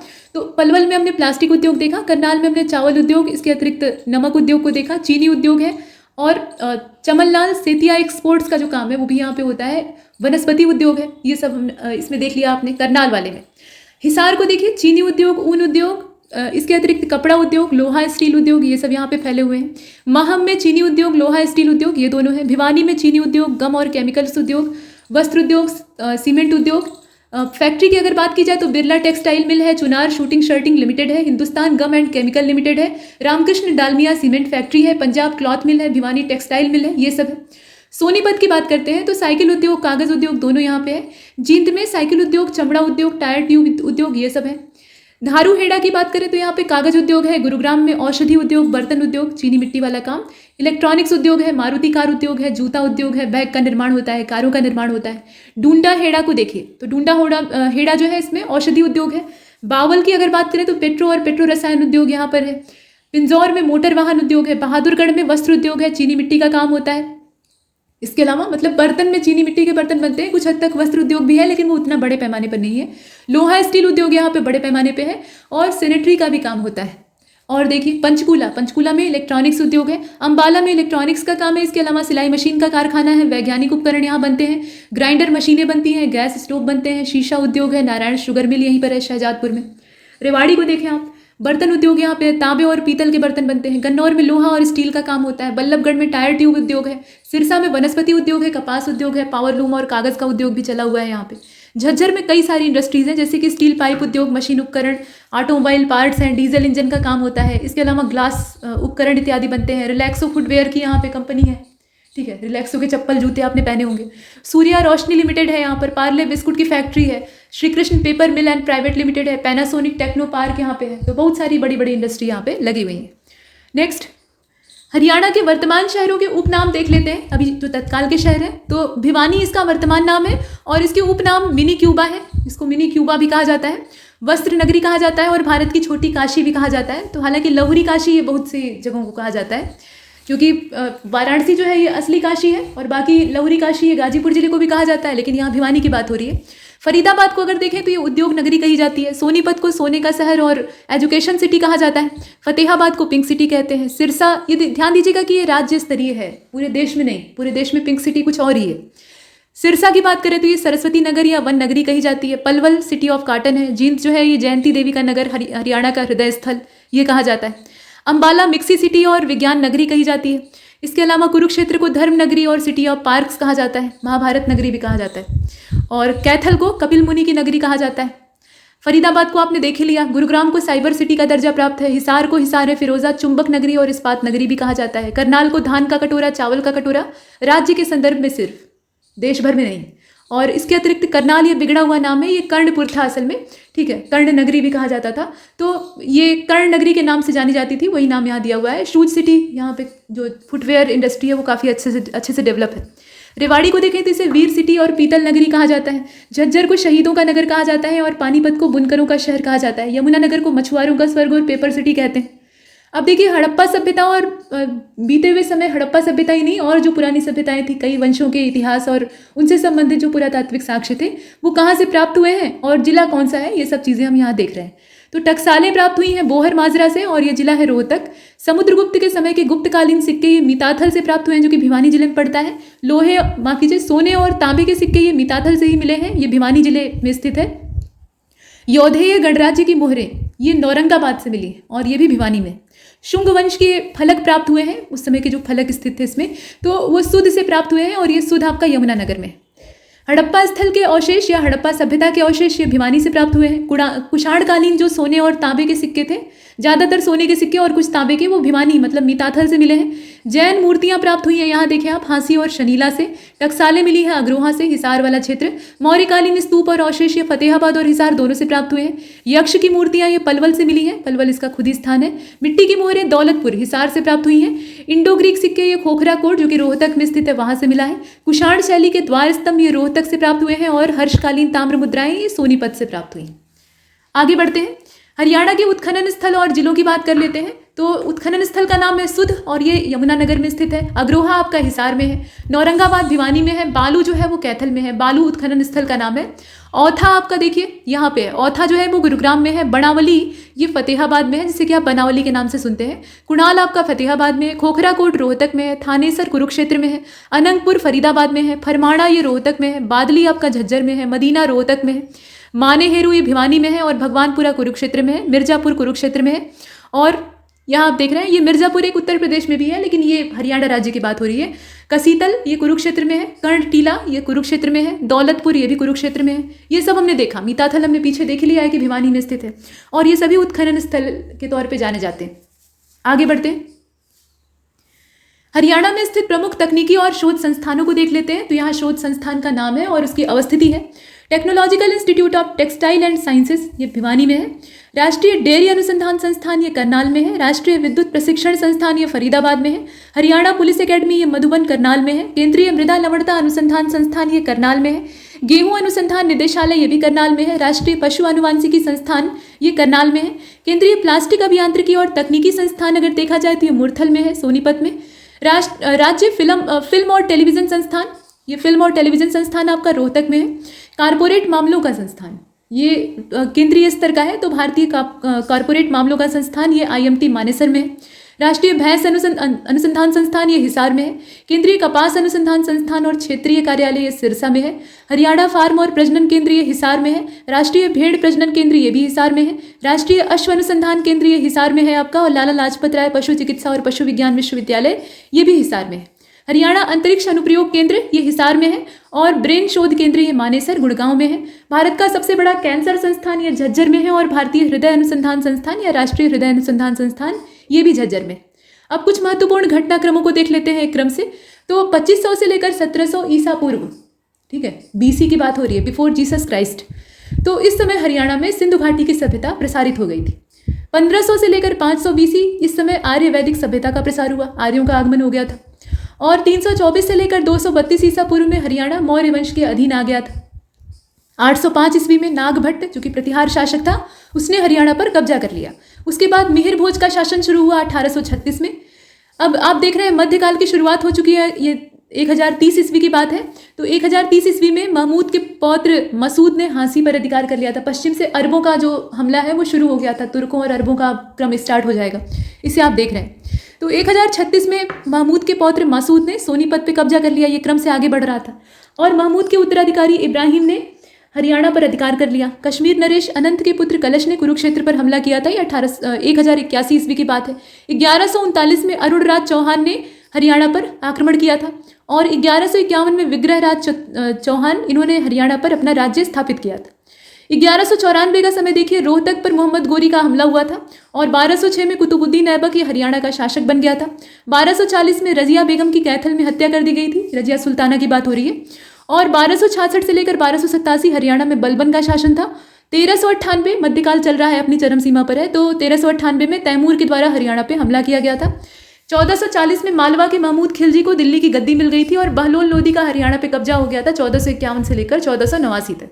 1478 से लेकर 1583 की अगर बात करें, ये आप समय देख रहे हैं, तो सीही ये जो जगह है ना, ये फरीदाबाद में हरियाणा में स्थित है। यहाँ पर सूरदास जी का जन्म हुआ था और ये जन्मांध थे, लेकिन कृष्ण भक्ति में इनका कोई सानी नहीं था। 1526 में बाबर का हिसार पर कब्जा हो गया था। तो ये हमने यहाँ देखा। हरियाणा राज्य के प्रमुख मेलों को देख लेते हैं। तो गुरुग्राम में लगने वाले जो मेले हैं उसमें शीतला माता का मेला है, भक्त पूरणमल का मेला है, ये कासन में लगता है, बुद्धा माता का मेला है और बूढ़ी तीज मेला है, नाग पूजा का मेला इसके अलावा लगता है और शाह चौखा खोरी का मेला लगता है, महादेव का मेला लगता है। ये सब गुरुग्राम का है। पानीपत में पाथरी माता का मेला लगता है, कलंदर शाह की मजार का मेला लगता है और शिवरात्रि का मेला भी यहाँ पर लगता है। करनाल में गोगा नवमी का मेला लगता है, बाबा सिमरन दास का मेला लगता है, छड़ियों का मेला लगता है, पंख देवी का मेला लगता है, पांडु मेला है, पराशर मेला है और सूर्य ग्रहण का मेला लगता है। कैथल में पुंडरीक का मेला है, बामन द्वादशी का मेला है, इसके अलावा फल्गु का मेला है, देहाती मेला है, लदाना मेला जिसको कहा जाता है। कुरुक्षेत्र में पेहुआ का मेला लगता है, सोमवती अमावस्या के दिन ये लगता है तो इसको पेहुआ मेला कहा जाता है। इसके अलावा सूर्य ग्रहण का स्नान मेला लगता है, मतलब सूर्य ग्रहण के मौके पर स्नान पर्व आयोजित होता है। महावीर जयंती उत्सव और मारकंडा मेला, इसके अलावा बैसाखी मनाई जाती है। जींद में बिलसर का मेला है, इसके अलावा रामराय का मेला है, धमतान साहिब का मेला है, बाबा भोलानाथ का मेला है, नागदेव मेला है, नाग क्षेत्र तीर्थ है, यहाँ पे सच्चा सौदा मेला है, पांडु पिंडारा अमावस्या का मेला लगता है और हरकेश्वर का मेला लगता है। इसके अलावा शिवजी मेला लगता है।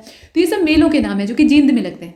महेंद्रगढ़ को देखिए, बाबा केसरिया का मेला यहाँ लगता है। इसके अलावा ढोली पहाड़ी का मेला है, हनुमान जी का मेला लगता है, माता मसानी का मेला लगता है, बुद्धो माता का मेला है, भैरवनाथ बाबा का मेला है, माता गुरुग्राम वाली का मेला है, बाबा सांवलदास का मेला है, शनिदेव और बाबा मौजीनाथ का मेला है, भूरा भवानी का मेला है और इसके अलावा बाबा बिहारी नाथ का मेला है।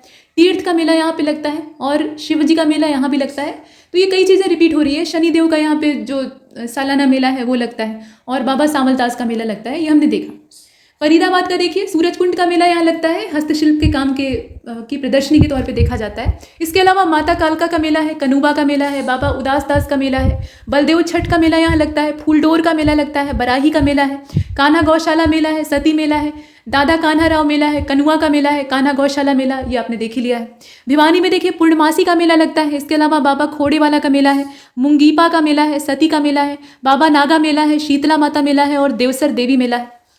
सिरसा में डेरा बाबा भूमड़ शाह जी का मेला है, राधा स्वामी जी का मेला है, रामदेव जी का मेला है, बैशाखी मेला है, तीजों का मेला है और गनगौर का मेला है। इसके अलावा गुरु गोविंद सिंह पर्व है, गुरु नानक देव पर्व है, मेला सच्चा सौदा है, ये सब है।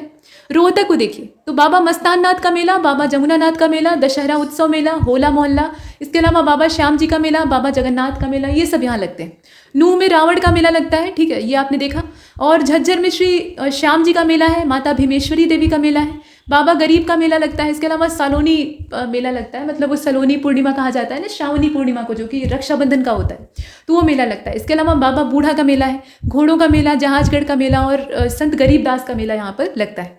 अंबाला को देखते हैं तो तीज का मेला है, दुर्गा अष्टमी का मेला है, बामन द्वादशी का मेला है, इसके अलावा शारदा देवी का मेला है, गोगा नवमी का मेला है, जन्माष्टमी का मेला, ये सब अंबाला में लगते हैं। पंचकूला को देखिए, मैंगो फेस्टिवल यहाँ ऑर्गेनाइज होता है। इसके अलावा पिंजौर में ऑर्गेनाइज होता है, ये पंचकूला जिला है। और हेरिटेज मेला यहाँ लगता है, बैशाखी का मेला है और काली माई का मेला लगता है। रेवाड़ी में कई सारे लगते हैं, एक तो पीर बाबा का मेला है, दूसरा श्याम छड़ी का मेला है, सूरजगिरी महाराज का मेला है, बसंत पंचमी का मेला है, दुल्हंडी का मेला यहाँ लगता है, दुल्हंडी को धुलंडी भी कहा जाता है और ये होली का ही एक उत्सव होता है। इसके अलावा गुगा पीर और बुद्धो भगत का मेला और भोली माता का मेला लगता है। नासियानी जी जैन मंदिर का मेला यहाँ पे लगता है, जैनी लोग इकट्ठा होते हैं। बाबा सैयद का मेला लगता है और रथ यात्रा, जगन्नाथ जी का जो रथ यात्रा निकलती है तो उसके अवसर पर रथ बनाकर बाकायदा यात्रा निकाली जाती है, वो चीज़ है। बाबा सच्चा साई का मेला लगता है, होली माता मेला ही है और भैरव जी का मेला यहाँ भी लगता है। रथ यात्रा जगन्नाथ जो 12 हजारी वाली है वो भी लगती है। इसके बाद पलवल को देखिए, फूलडोल मेला यहाँ लगता है, बलदेव छठ मनाई जाती है, सती मेला लगता है, शिव चौदस मनाई जाती है, दादा कान्हा राव का जो मेला है वो भी लगता है। सोनीपत की अगर बात करें तो डेरा बाबा नगनाथ का मेला, सतकुंभा मेला और मेला सांझी, ये इसमें आप देख रहे हैं। मेला बाबा शमक शाह का मेला और बाबा कृष्णाराम का मेला, शंभूनाथ का मेला, माँ काली का मेला, बाबा जिंदे का मेला, ये सब मेलों के नाम हैं। अजीब से थोड़े हैं लेकिन ये नाम आपको देखने पड़ेंगे। अगर आप इन्हें 2 बार पढ़ भी लें तो आपके दिमाग में रहेगा। और हिसार में देखिए तो दादी गौरी का मेला है। इसके अलावा महाराजा अग्रसेन जयंती मेला है, भगवान शिव जी का मेला है और जन्माष्टमी का मेला है, नवरात्रि मेला यहाँ लगता है, गोगा नवमी और काली देवी का मेला है। ढिंगसरा मेला ये फतेहाबाद में लगता है, यहाँ आप देख रहे हैं। कपाल मोचन का मेला है, यमुनानगर में लगता है। हजरत शाह का मेला, गोगा मेड़ी मेला, आदि बद्री मेला, पंचमुखी मेला, लाला वाले पीर की मजार जो है उस पर मेला लगता है और बामन द्वादशी का मेला लगता है, इसको कि बामन द्वादशी भी कहा जाता है। ये हमने देखा। अब राज्य के प्रमुख स्थापत्यों को देख लेते हैं। तो महम चौबीसी का चबूतरा, ये इमारत का नाम है। ये है कहाँ पे? तो ये महम में है, मतलब रोहतक जिला पड़ेगा। 1656 में इसको स्थापित किया गया था। इसकी विशेषता ये है कि इसका निर्माण सूदो कलाल के द्वारा शाहजहां के समय में करवाया गया था, मुगल काल चल रहा था। और स्वर्ग का झरना या महल की शान भी इसको कहा जाता है। जल महल ये नरनौल में है, चारों ओर से ये पानी से घिरा हुआ है और शाह कुली खां के द्वारा इसको बनवाया गया था 1591 में। काबुली बाग मस्जिद ये पानीपत में है और 1527 में ये बनी थी और इसका निर्माण मुगल वंश का संस्थापक बाबर उसने करवाया था। पहला युद्ध उसने जीता था जब पानीपत में, तो उसके मौके पे वो करवाता है। और इस मस्जिद का नाम बाबर की पत्नी काबुली बेगम के नाम पे रखा गया था। इसके बाद आप देखें कोस मीनार, तो ये अंबाला में है। शेर शाह सूरी के द्वारा इसको बनवाया गया था। ये 1540 में बनी थी और शेर शाह सूरी ने अपने राज्य में प्रत्येक कोस पर एक मीनार बनवाई थी, जो कि दूरी नापने के उद्देश्य से बनाई गई थी। दूरी नापने के उद्देश्य से प्लस निगहबानी करने के उद्देश्य से भी बनाई गई थी। इसके बाद देखें इब्राहिम सूरी का मेला, ये नरनौल में लगता है। ये मकबरा है असल में, यहाँ मेला लगता है। तो इस मकबरे का निर्माण शेर शाह सूरी ने करवाया था और ये मकबरा शेर शाह के पितामह इब्राहिम खान सूरी का मकबरा है और इस मकबरे के वास्तुकार शेख अहमद नियागी थे। ये मकबरा पर्शियन शैली में बना हुआ है, मतलब फारसी स्टाइल में बना हुआ है। शेख तैयब का मकबरा, तो ये शेख तैयब का मकबरा कैथल में है, 16वीं शताब्दी में बना था। इसकी एग्जैक्ट डेट यहाँ पर नहीं मालूम। तो शेख तैयब के गुंबद का निर्माण हजरत शाह सिकंदर ने करवाया था और ये पठान वास्तुकला को दर्शाता है। लखौरी ईंटों से ये बना हुआ है। छत्ता राय बाल मुकुंद दास, ये बीरबल का छत्ता भी कहा जाता है। तो 17वीं शताब्दी में नरनौल में इसको बनवाया गया था। मुगल शासक शाहजहां के द्वारा ये बनवाया गया था, मतलब उसी के सौजन्य से उसके दरबारी और नरनौल के दीवान थे राय मुकुंद दास, उन्होंने इसे बनवाया था और इसीलिए इसे मुकुंद महल भी कहा जाता है। मुगल वंश के शासक अकबर ने उस समय अपने शासनकाल में मतलब जो अकबर का शासनकाल था उस समय ये बीरबल के साथ यहाँ आया करते थे और बीरबल को ये जगह जो थी काफ़ी पसंद थी, तो इसलिए इसे बीरबल का छत्ता भी कहा जाता है। और देखिए बूढ़िया का रंग महल, ये अंबाला जो क्षेत्र है, मतलब अंबाला जिला है, वहाँ पे स्थित है और इसका निर्माण शाहजहां के किसी दरबारी ने करवाया था। गुजरी महल को आप देखें, ये हिसार में है और इस महल का निर्माण फिरोज शाह तुगलक के द्वारा करवाया गया था और इसमें बलुआ पत्थर के स्तंभों से बनी हुई लाट की मस्जिद भी है। शेख चिल्ली का मकबरा ये थानेसर में है, कुरुक्षेत्र में, और इसको शाहजहां के बेटे दारा शिकोह के द्वारा बनवाया गया था। मकबरे की सुंदरता की वजह से इसे हरियाणा का ताजमहल कहा जाता है। शीश महल ये फर्रुख नगर में है, गुरुग्राम में। 1711 में ये बना था और फर्रुख नगर के मुगल गवर्नर के द्वारा इसको बनवाया गया था। इसमें बलुआ पत्थर, जो लाल बलुआ पत्थर है वो इस्तेमाल हुआ है। लखौरी ईंट और झज्जर पत्थर जो है इनसे मिला जुला कर इसे बनाया गया है और ये लाल किले की ही काफ़ी हद तक नकल है। अब इसके बाद हरियाणा राज्य की प्रमुख नदियां और उनका जो उद्गम स्थान है उसको देख लेते हैं। तो सबसे पहले इंदौरी रिवर को देखिए, ये मेवात की पहाड़ियों से निकलती है और रेवाड़ी, पटौदी, मेवात जिलों से गुजरती है। सरस्वती नदी ये सिरमौर की पहाड़ियों से निकलकर, मतलब हिमाचल से निकलकर सिरसा, लोर, भवानीपुर, खेड़ा, पेहोबा, कुरुक्षेत्र, अंबाला और कैथल यहाँ से गुजरती थी। इसके बाद आप देखें टांगरी, ये टांगरी नदी का नाम है। तो ये मोरनी की पहाड़ी वाली जो सहायक नदी है उनके तौर पे, मतलब मोरनी की पहाड़ियों की सहायक नदी बलियाली और आमरी के तौर पे पहले इसका उद्गम होता है, बाद में वो नदियाँ जो है वो मिलकर इस नदी का निर्माण करती हैं। तो ये अंबाला तक, मतलब अंबाला से गुजरती है। यमुना, तो हिमालय की जो बंदर पूंछ की चोटी है, मतलब यमुनोत्री हिमनद है, वहाँ से यमुना का उद्गम होता है उत्तराखंड से और ये यमुनानगर, करनाल, पानीपत, सोनीपत और फरीदाबाद यहाँ से होकर गुजरती है। राक्षी नदी ये शाहपुर गांव से इनका उद्गम होता है, बिलासपुर में ये है और यमुनानगर से होकर ये बहती है। घग्गर का जो उद्गम है वो हिमाचल प्रदेश में होता है, डगशाई से, और सहायक नदी इनकी झाझरा और कौशल्या है। पंचकूला, कैथल, अंबाला, फतेहाबाद, सिरसा, इन जगहों से होकर ये गुजरती है। मारकंडा नदी ये धरतीधर पहाड़ियों से निकलती है। इनकी सहायक नदियों में रण, बेगना और टांकरी, नकटी नदी है। हिमाचल प्रदेश से इनका उद्गम होता है और हरियाणा में ये कैथल, अंबाला और कुरुक्षेत्र से होकर गुजरती है। मारकंडा नदी को अगर हम देखें तो ये धरतीधर की पहाड़ियों से निकलकर रण, बेगना और टांगरी, नकटी नदियों की सहायता से अपनी धारा का निर्माण करती है। कैथल, अंबाला और कुरुक्षेत्र से होकर ये गुजरती है। कृष्णावती ये राजसमंद से इसका उद्गम होता है, जगह का नाम राजसमंद है। रेवाड़ी और झज्जर से होकर ये गुजरती है। साहिबी नदी बहरोड जो पहाड़ियां हैं राजस्थान की, वहां से निकलती है। रेवाड़ी, गुरुग्राम और झज्जर से होकर ये गुजरती है। चेतांग नदी शिवालिक की पहाड़ियों से निकलती है, हिसार से होकर गुजरती है। और दोहान नदी ये धोसी की पहाड़ियों से निकलती है और महेंद्रगढ़ जिले से होकर गुजरती है। आगे देखते हैं अब कुछ झीलों के बारे में, फिर हम नेशनल हाईवे पर नजर डालेंगे।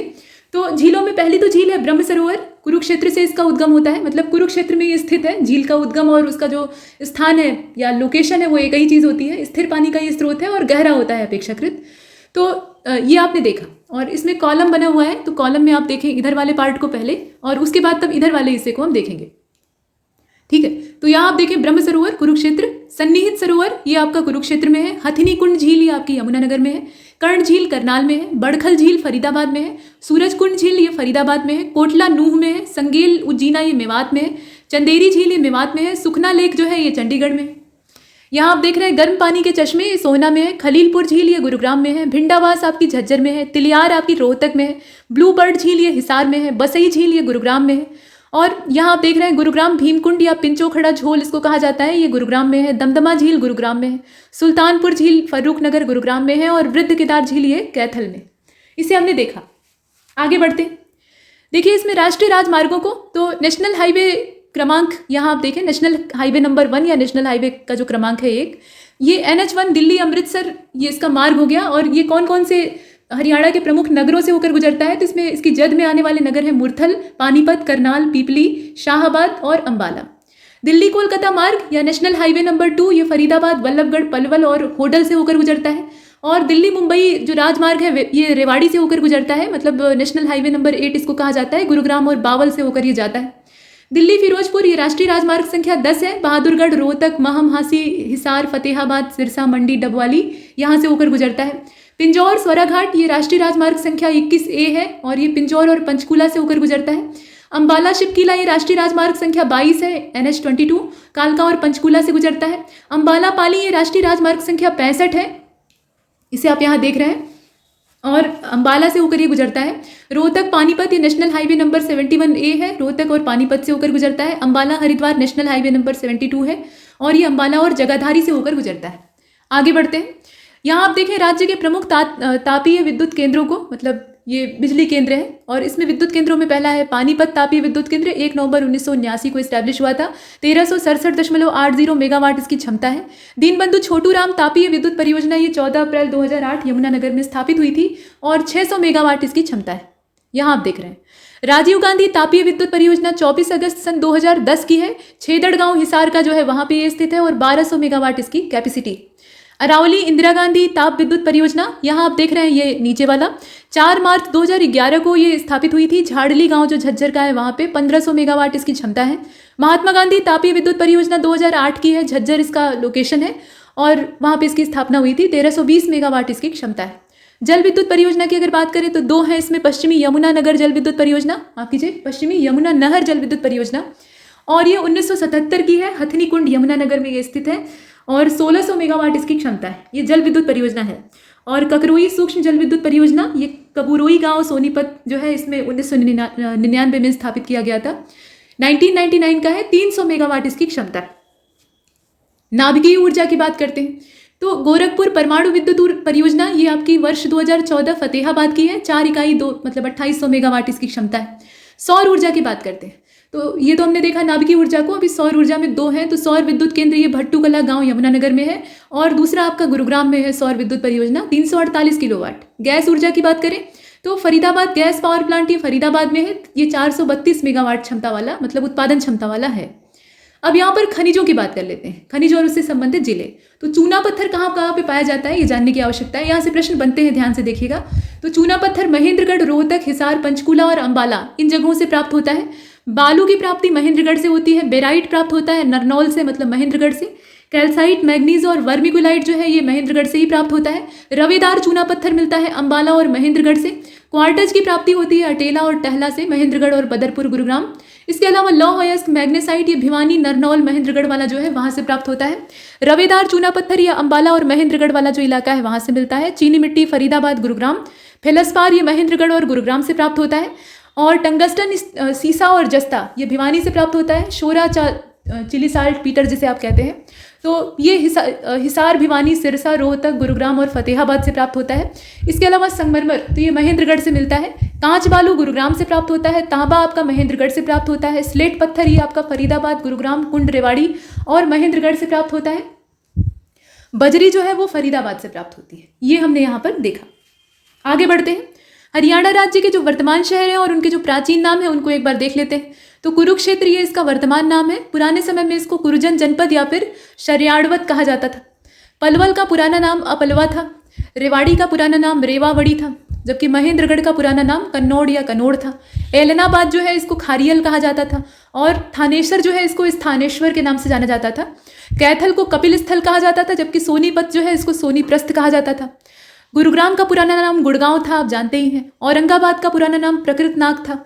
भानीग्राम ये भिवानी को कहा जाता था और इकदार ये फतेहाबाद को कहा जाता था।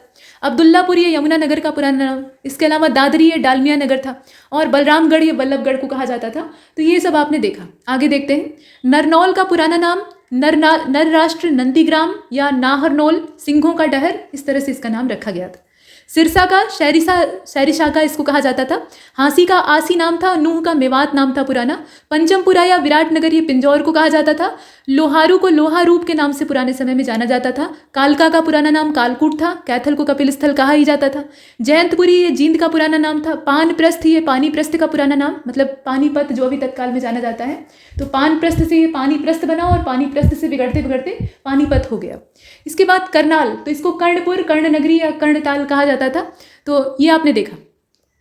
रोहतक को रोहताश नगर कहा जाता था और हज्जू नगर ये झज्जर का पुराना नाम था। इसुकार ये हिसार को कहा जाता था और अंबालिका ये अंबाला का पुराना नाम था। आगे बढ़ते हैं। यहाँ आप देख रहे हैं हरियाणा राज्य में दूरसंचार की व्यवस्था। तो आकाशवाणी रोहतक, और ये राज्य का सबसे पुराना आकाशवाणी केंद्र है जिसकी स्थापना 8 मई 1976 को हुई थी। आकाशवाणी कुरुक्षेत्र की बात करें तो इस केंद्र की स्थापना 24 जून 1991 को हुई थी। आकाशवाणी हिसार, इसकी स्थापना 26 जनवरी 1999 को हुई थी। हरियाणा राज्य में दूरदर्शन, तो हिसार ही एकमात्र दूरदर्शन केंद्र है और इसका उद्घाटन हरियाणा दिवस पे 1 नवंबर सन 2002 को तत्कालीन सूचना और प्रसारण मंत्री श्रीमती सुषमा स्वराज जी के द्वारा किया गया। ये हमने देखा।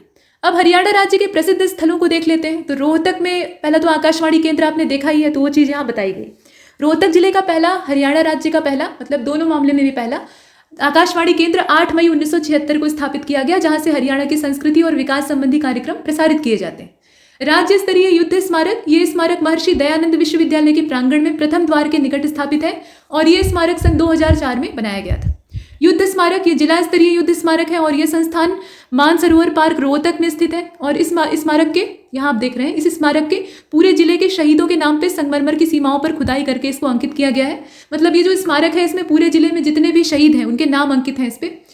इसके बाद आप देखें दीनी मस्जिद को, आप देखिए तो दीनी मस्जिद रोहतक की दीनी मस्जिद है और ऐतिहासिक प्राचीन मस्जिद ये कही जाती है। सुल्तान अलाउद्दीन के शासनकाल में मंदिर को मस्जिद का रूप दे दिया गया और सन 1947 के बाद इसको फिर से मंदिर बना दिया गया। तो ये इसका स्ट्रक्चर है। इसके बाद देखिए तिलियार पर्यटक क्षेत्र, ये पर्यटक स्थल जिले में नगर से करीब 5 किलोमीटर दूर पूर्व दिशा में अस्तर बोहर मठ के पास में स्थित है और 123 एकड़ में ये फैला हुआ है। तिलियार पर्यटन स्थल के तौर पर जाना जाता है और यहाँ का मुख्य आकर्षण केंद्र तिलियार झील है। इस झील को इंदिरा झील के नाम से भी जाना जाता है।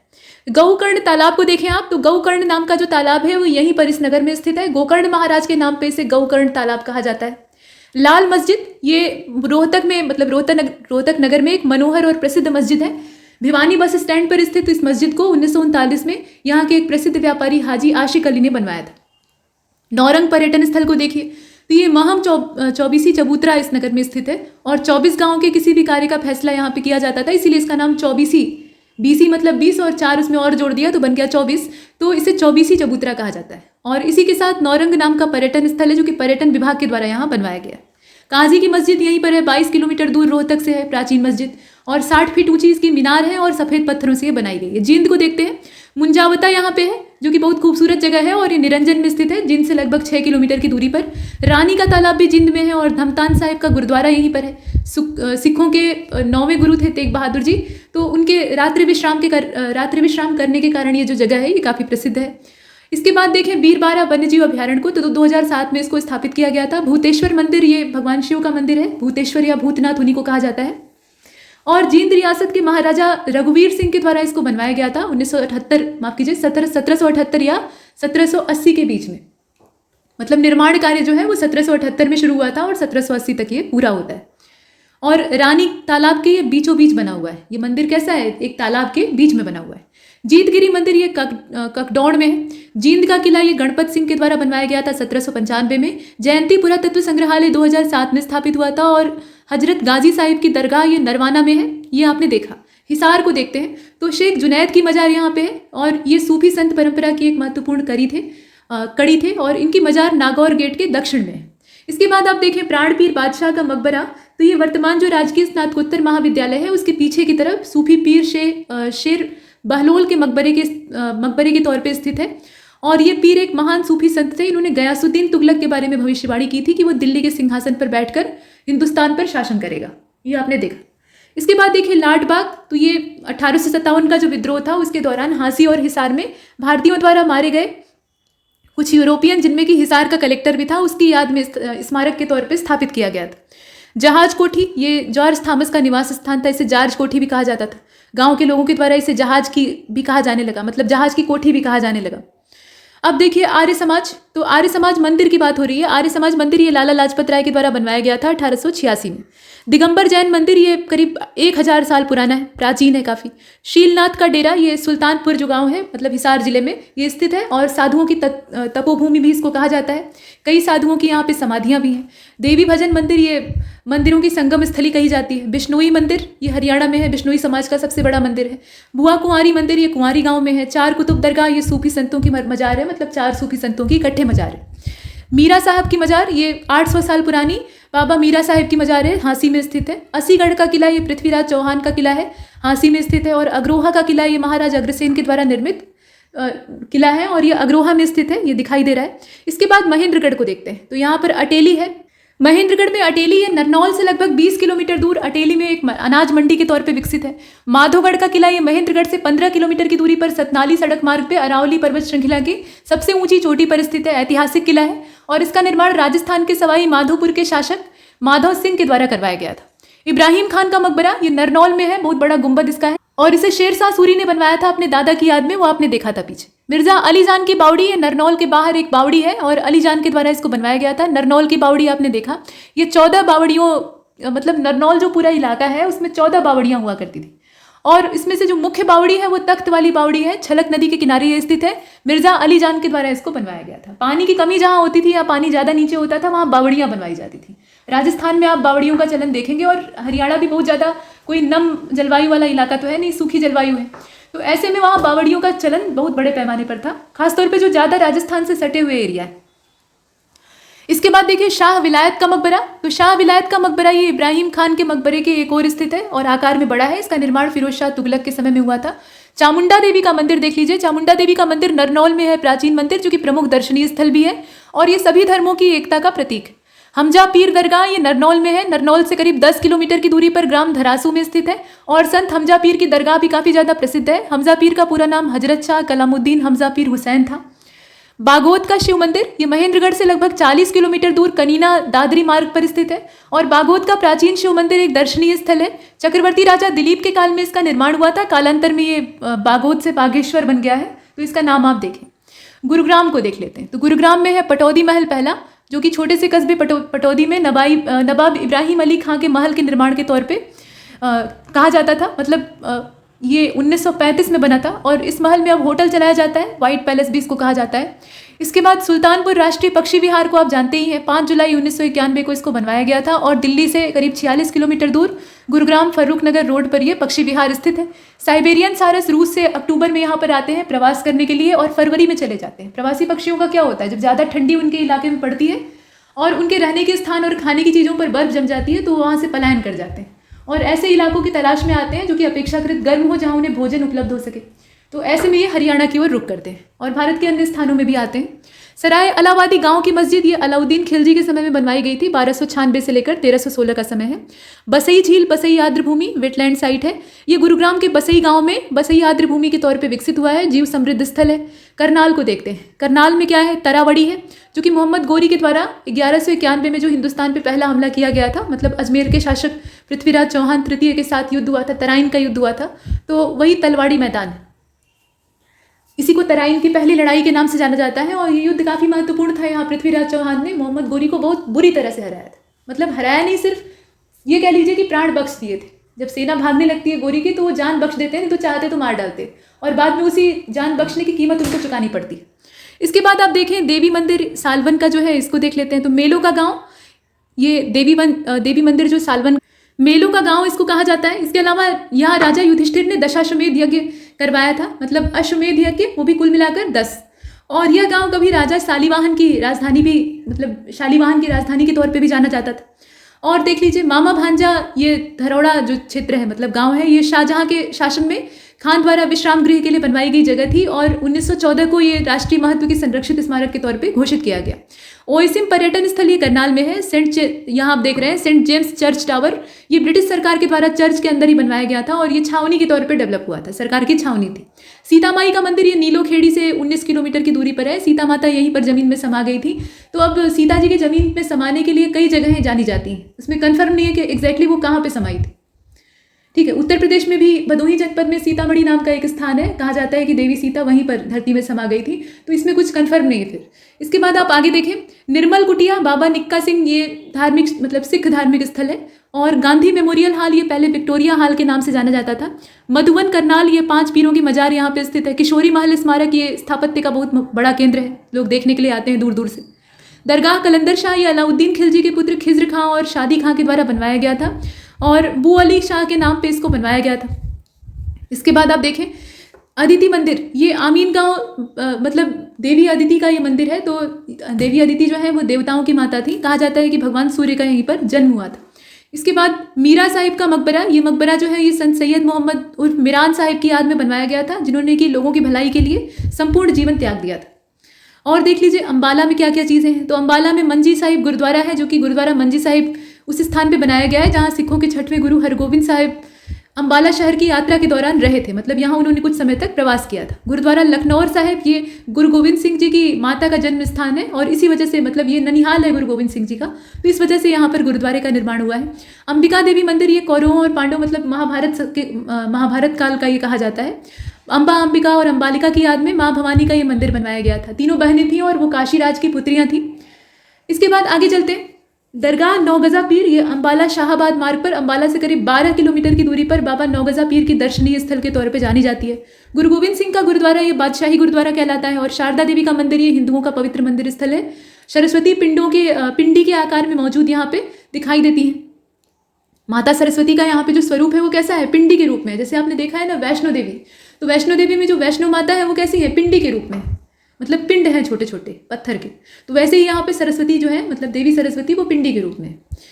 और देख लेते हैं आगे, फ्रोजन टीयर शहीद स्मारक ये अम्बाला में है। शीशगंज गुरुद्वारा भी अम्बाला कैंट छावनी वाला जो क्षेत्र है वहीं पर है और रानी का तालाब भी वहीं पर है। सोनीपत को देख लेते हैं, सोनीपत में ख्वाजा खिज्र का मकबरा है, यहाँ आप देख रहे हैं।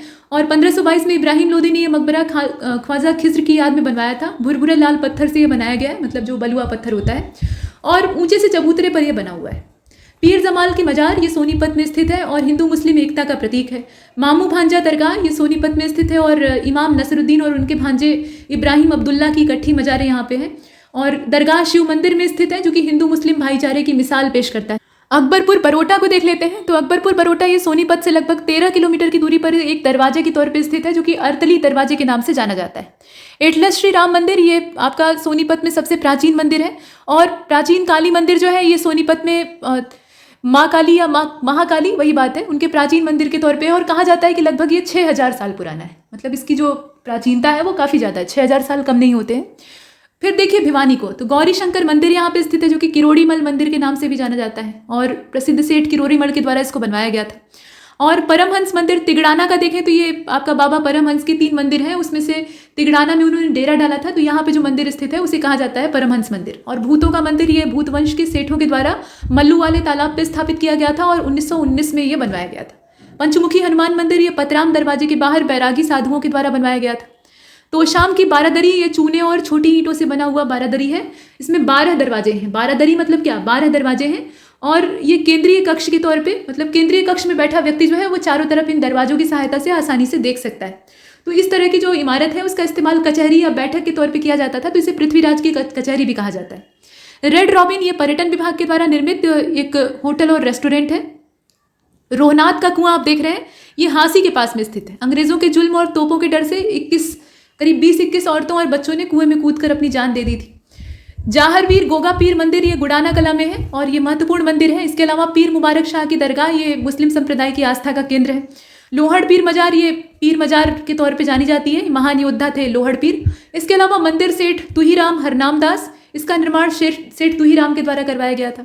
लोहारू किला ये राजा मतलब जयपुर के राजा के जो सामंत थे, सामंत का नाम था अर्जुन देव, उन्होंने 1570 में इसको बनवाया था, लोहारू का किला। यहाँ तक हमने देखा। आगे चलते हैं, देखिए कुरुक्षेत्र यानी धर्म नगरी को देख लेते हैं। तो यहाँ पे ज्योतिसर सरोवर है, जो कि ज्योतिसर सरोवर वही स्थान है जहाँ महाभारत के युद्ध में श्री कृष्ण ने अर्जुन को गीता का उपदेश दिया था और श्री कृष्ण अर्जुन और शंकराचार्य का मंदिर यहाँ पर स्थित है। ब्रह्म सरोवर ये कुरुक्षेत्र सरोवर भी कहा जाता है कि महाराजा कुरु ने इसको खुदवाया था। कालेश्वर तीर्थ ये प्रसिद्ध तीर्थ है कुरुक्षेत्र में। बिरला मंदिर है यहीं पर, जुगल किशोर बिरला के द्वारा 1955 में इसको बनवाया गया था। भगवत गीता मंदिर भी यहाँ पे है। स्थानेश्वर महादेव का मंदिर, ये महाभारत युद्ध में विजयी होने के लिए पांडवों ने यहीं पर भगवान शिव का लिंग स्थापित करके उसकी प्रार्थना की थी, तो ये स्थानेश्वर महादेव का मंदिर। श्री कृष्ण संग्रहालय 1911 में कुरुक्षेत्र में बनवाया गया था। और सर्वेश्वर महादेव का मंदिर ये जल के बीच में बना हुआ है और यहाँ जाने वाला रास्ता एक छोटे से पुल से होकर जाता है। तो भाई पानी के बीच में जाना होगा तो पुल तो बनाना पड़ेगा। और देखिए मार्कंडेश्वर देवी का मंदिर, ये कुरुक्षेत्र के गुमटी गांव में स्थित मंदिर है। शेख चिल्ली का मकबरा, ये थानेश्वर में स्थित सूफी संत शेख चिल्ली की मकबरे के तौर पे डेवलप हुआ है, संगमरमर से बना हुआ है और इसे हरियाणा का ताजमहल भी कहा जाता है। बाबा काली कमली का डेरा, ये विशुद्धानंद महाराज जी के द्वारा स्थापित किया गया है और भगवान शंकर, श्री कृष्ण, अर्जुन इत्यादि की प्रतिमाएं यहाँ पर दिखाई देती हैं। बाण गंगा, ये अर्जुन ने यहाँ पर बाण मारकर गंगा निकाली थी और शरसैया पर लेटे हुए भीष्म पितामह की प्यास बुझाने का काम किया था, क्योंकि अर्जुन के ही तीरों से घायल होकर वो तीरों की शैया पर विश्राम कर रहे होते हैं। मतलब उन्हें इच्छा मृत्यु का वरदान प्राप्त होता है तो तत्काल उनके प्राण नहीं निकलते हैं, जब वो चाहेंगे तभी मरेंगे। तो उन्हें बहुत ही तेज प्यास लगती है, तो वो सबसे कहते हैं, तो सब पानी लेकर दौड़े आते हैं। तो उन्हें वीरोचित चाहिए था सब कुछ, मतलब वीरोचित दान और वीरोचित हर तरह का जो अन्नदान है, जलदान है, वो चाहिए था।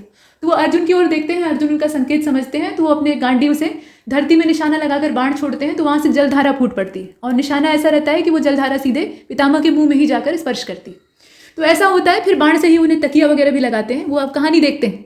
तो ये बाण गंगा वही है। अब देखिए प्राचीन तीर्थ, ये 3 रात्रि तक यहाँ पर रहकर व्रत अगर किया जाए तो सारे पाप मिट जाते हैं, ऐसी मान्यता है। अपाया, ये अपाया नदी के तट पे स्थित तीर्थ स्थल है और नदी में स्नान करके यहाँ पर महाईश्वर की पूजा करने से मनोकामना पूर्ण होती है। देवी कूप का मंदिर आप देख रहे हैं, ये भारत के 51 शक्ति पीठों में से एक है। भद्रकाली या सती देवी का मंदिर है।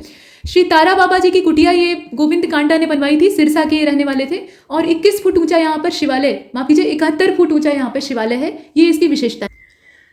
इसके बाद आप देख रहे हैं देवी कूप मंदिर को, तो ये भद्रकाली या सती का मंदिर है और ये दीदी सती जो लिखा हुआ है असल में देवी सती का मंदिर है। तो ये सती देवी का मंदिर कुम्हारिया में दशकों पुराना है, यानी काफी पुराना है। इसके अलावा आप देख रहे हैं डेरा सच्चा सौदा को, ये मस्तान शाह बाबा के द्वारा 1948 में स्थापित किया गया था। चोरमाड़ा शहीदा, ये चोरमाड़ा गांव में स्थित है। ये साधु संत हैं जो कि सही रास्ता दिखाते दिखाते शहीद हो गए, उन्हीं की याद में स्मारक यहाँ पर स्थित है। कंबोज समाज का धार्मिक स्थल डेरा बाबा भूमड़ शाह संगधारा ये स्थित है। इसके अलावा राजा सारस का किला, ये सिरसा में स्थित है। तो इस तरह से यहाँ आप दर्शनीय स्थलों को देख रहे थे। पानीपत का आप देख लीजिए, पानीपत में काबुली बाग है और बाबर ने सबसे पहले जो पहला पानीपत का युद्ध हुआ था 1526 की बात है, जिसमें कि मुगल वंश की नींव पड़ी थी, तो उसी की याद में काबुली बाग यहाँ पे बनवाया गया था। और काला अम्ब, ये आपका 1761 में पानीपत के तीसरे युद्ध की यादगार के तौर पे है। सरकार ने इसे वॉर हीरोज मेमोरियल और संग्रहालय के तौर पे स्थापित किया।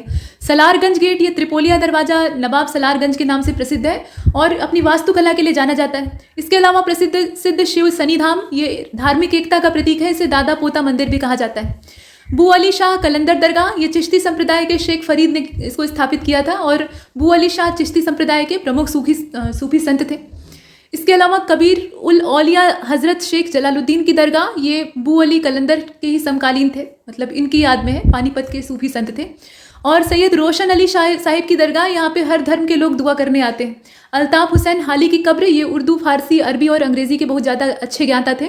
इन्होंने पैसे इकट्ठे करके शिक्षा का प्रसार करने के लिए पुस्तकालय बनवाया, स्कूल बनवाया और हाली हाई स्कूल शिक्षा के नाम से प्रसिद्ध एक जो केंद्र था इनका, मतलब स्कूल स्थापित किया, तो बाद में काफ़ी ज़्यादा प्रसिद्ध होता है। इब्राहिम लोदी की कब्र है यहीं पर पानीपत में ही, वो युद्ध के मैदान में मारा गया था। तो ये मकबरा है और तहसील कार्यालय के पास में स्थित है और बाबर के हाथों ये मारा गया था। युद्ध स्थल पर ही इसको दफना के यहीं पर कब्र बना दी गई थी। काबुली बाग मस्जिद, ये काबुली बाग के परिसर में एक मस्जिद है और साथ में तालाब है और बाबर की जो सबसे प्रिय बेगम थी काबुली बेगम, उन्हीं की याद में इसको बनवाया गया था। इसके बाद जामा मस्जिद आप देखें, नगर की सबसे बड़ी मस्जिद है और हज़रत ख्वाजा शमशुद्दीन का मकबरा यहाँ आप देख रहे हैं, ये पानीपत में है। मुकर्रम खां का मकबरा, जहांगीर के ये हकीम थे, ये भी यहीं पर है। देवी तालाब शिव मंदिर, ये मराठा सरदार मंगल रघुनाथ ने 250 साल पहले बनवाया था। नूह को देख लीजिए, चूहीमल तालाब, ये सेठ चूहीमल के द्वारा 10 बीघा जमीन खरीदकर तालाब के तौर पे डेवलप किया गया और जल राशि का ये बहुत बड़ा स्रोत है और काफ़ी पुराना है। आप सोच लीजिए कि 10 बीघा जमीन को कोई खरीदेगा तो उसे अपने लिए, अपने फायदे के लिए इस्तेमाल करेगा, लेकिन इन्होंने क्या किया, परमार्थ का काम किया, 10 बीघा में पूरा एक बड़ा सा तालाब बनवा दिया, जो कि बहुत बड़ी चीज़ होती है।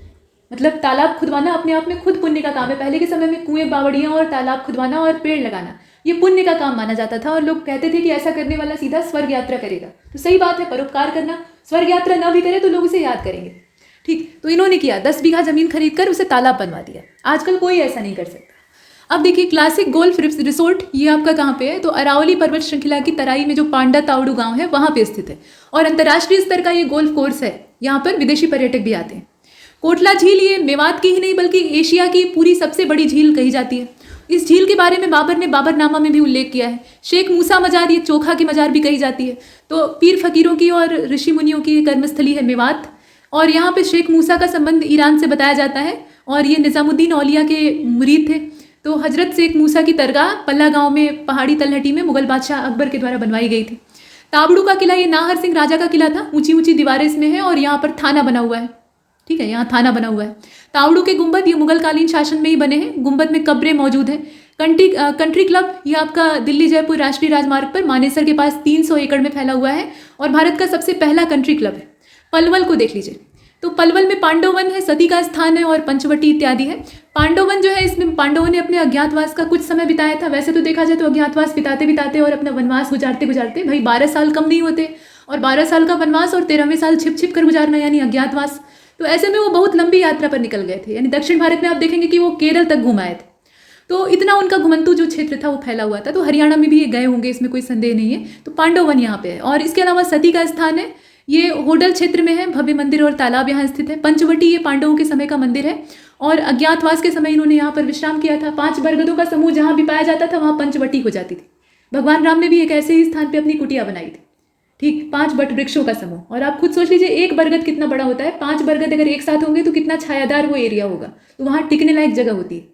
और देखिए डबचिक ये दिल्ली आगरा मार्ग पे कॉम्प्लेक्स के तौर पे डेवलप हुआ है। महल और 12 खंबा छतरी ये आपका महलनुमा हवेली है और भरतपुर के राजा सूरजमल के ससुर यहाँ आप देख रहे हैं चौधरी कांशीराम सोरोद के द्वारा इसको बनवाया गया था। महारानी किशोरी राजा सूरजमल की धर्मपत्नी और चौधरी कांशीराम की पुत्री थी। ठीक है, तो ये महारानी किशोरी और सूरजमल इन दोनों की याद में बनवाया गया। इसके बाद आप देखें कि वार्षिक उत्सव कौन कौन से हैं राज्य के। तो वार्षिक उत्सव में पहला तो सूरजकुंड का शिल्प मेला है। ये फरीदाबाद सूरजकुंड में आयोजित किया जाता है। और इसके बाद वैशाखी महोत्सव है जो कि यादविंद्रा बाग में आयोजित किया जाता है पिंजौर में। आम मेला ये यादविंद्रा गार्डन वही यादविंद्रा बाग ही है पिंजौर का। पिंजौर परंपरा मेला ये भी वहीं पर आयोजित किया जाता है। शेख चिल्ली का मकबरा ये सूफी संगीत का यहाँ आयोजन होता है वार्षिक उत्सव के तौर पे और ये कुरुक्षेत्र में है। नववर्ष का उत्सव और गीता जयंती ये भी वार्षिक समारोह है, तो ये भी कुरुक्षेत्र में ही आयोजित किए जाते हैं। हरियाणा के गायक और संगीतज्ञ यहाँ देख लेते हैं, टेबल बनी हुई है। तो प्रसिद्ध गायक का नाम दिया है, क्षेत्र दिया है और उनके बारे में कुछ और उनका जो घराना इत्यादि है वो दे रखा है। तो अचपल है, ये अचपल है असल में। और ख्याल तराना चतुरांग सरगम के मतलब गायक हैं। इतनी तरह की चीज़ें ये गा सकते हैं। दिल्ली दरबार से इनका संबंध है। जोहराबाई ये गजल गायिका है, अम्बाला से बिलोंग करती हैं। होदू खां ये ख्याल गाते हैं और ग्वालियर घराने से इनका संबंध है।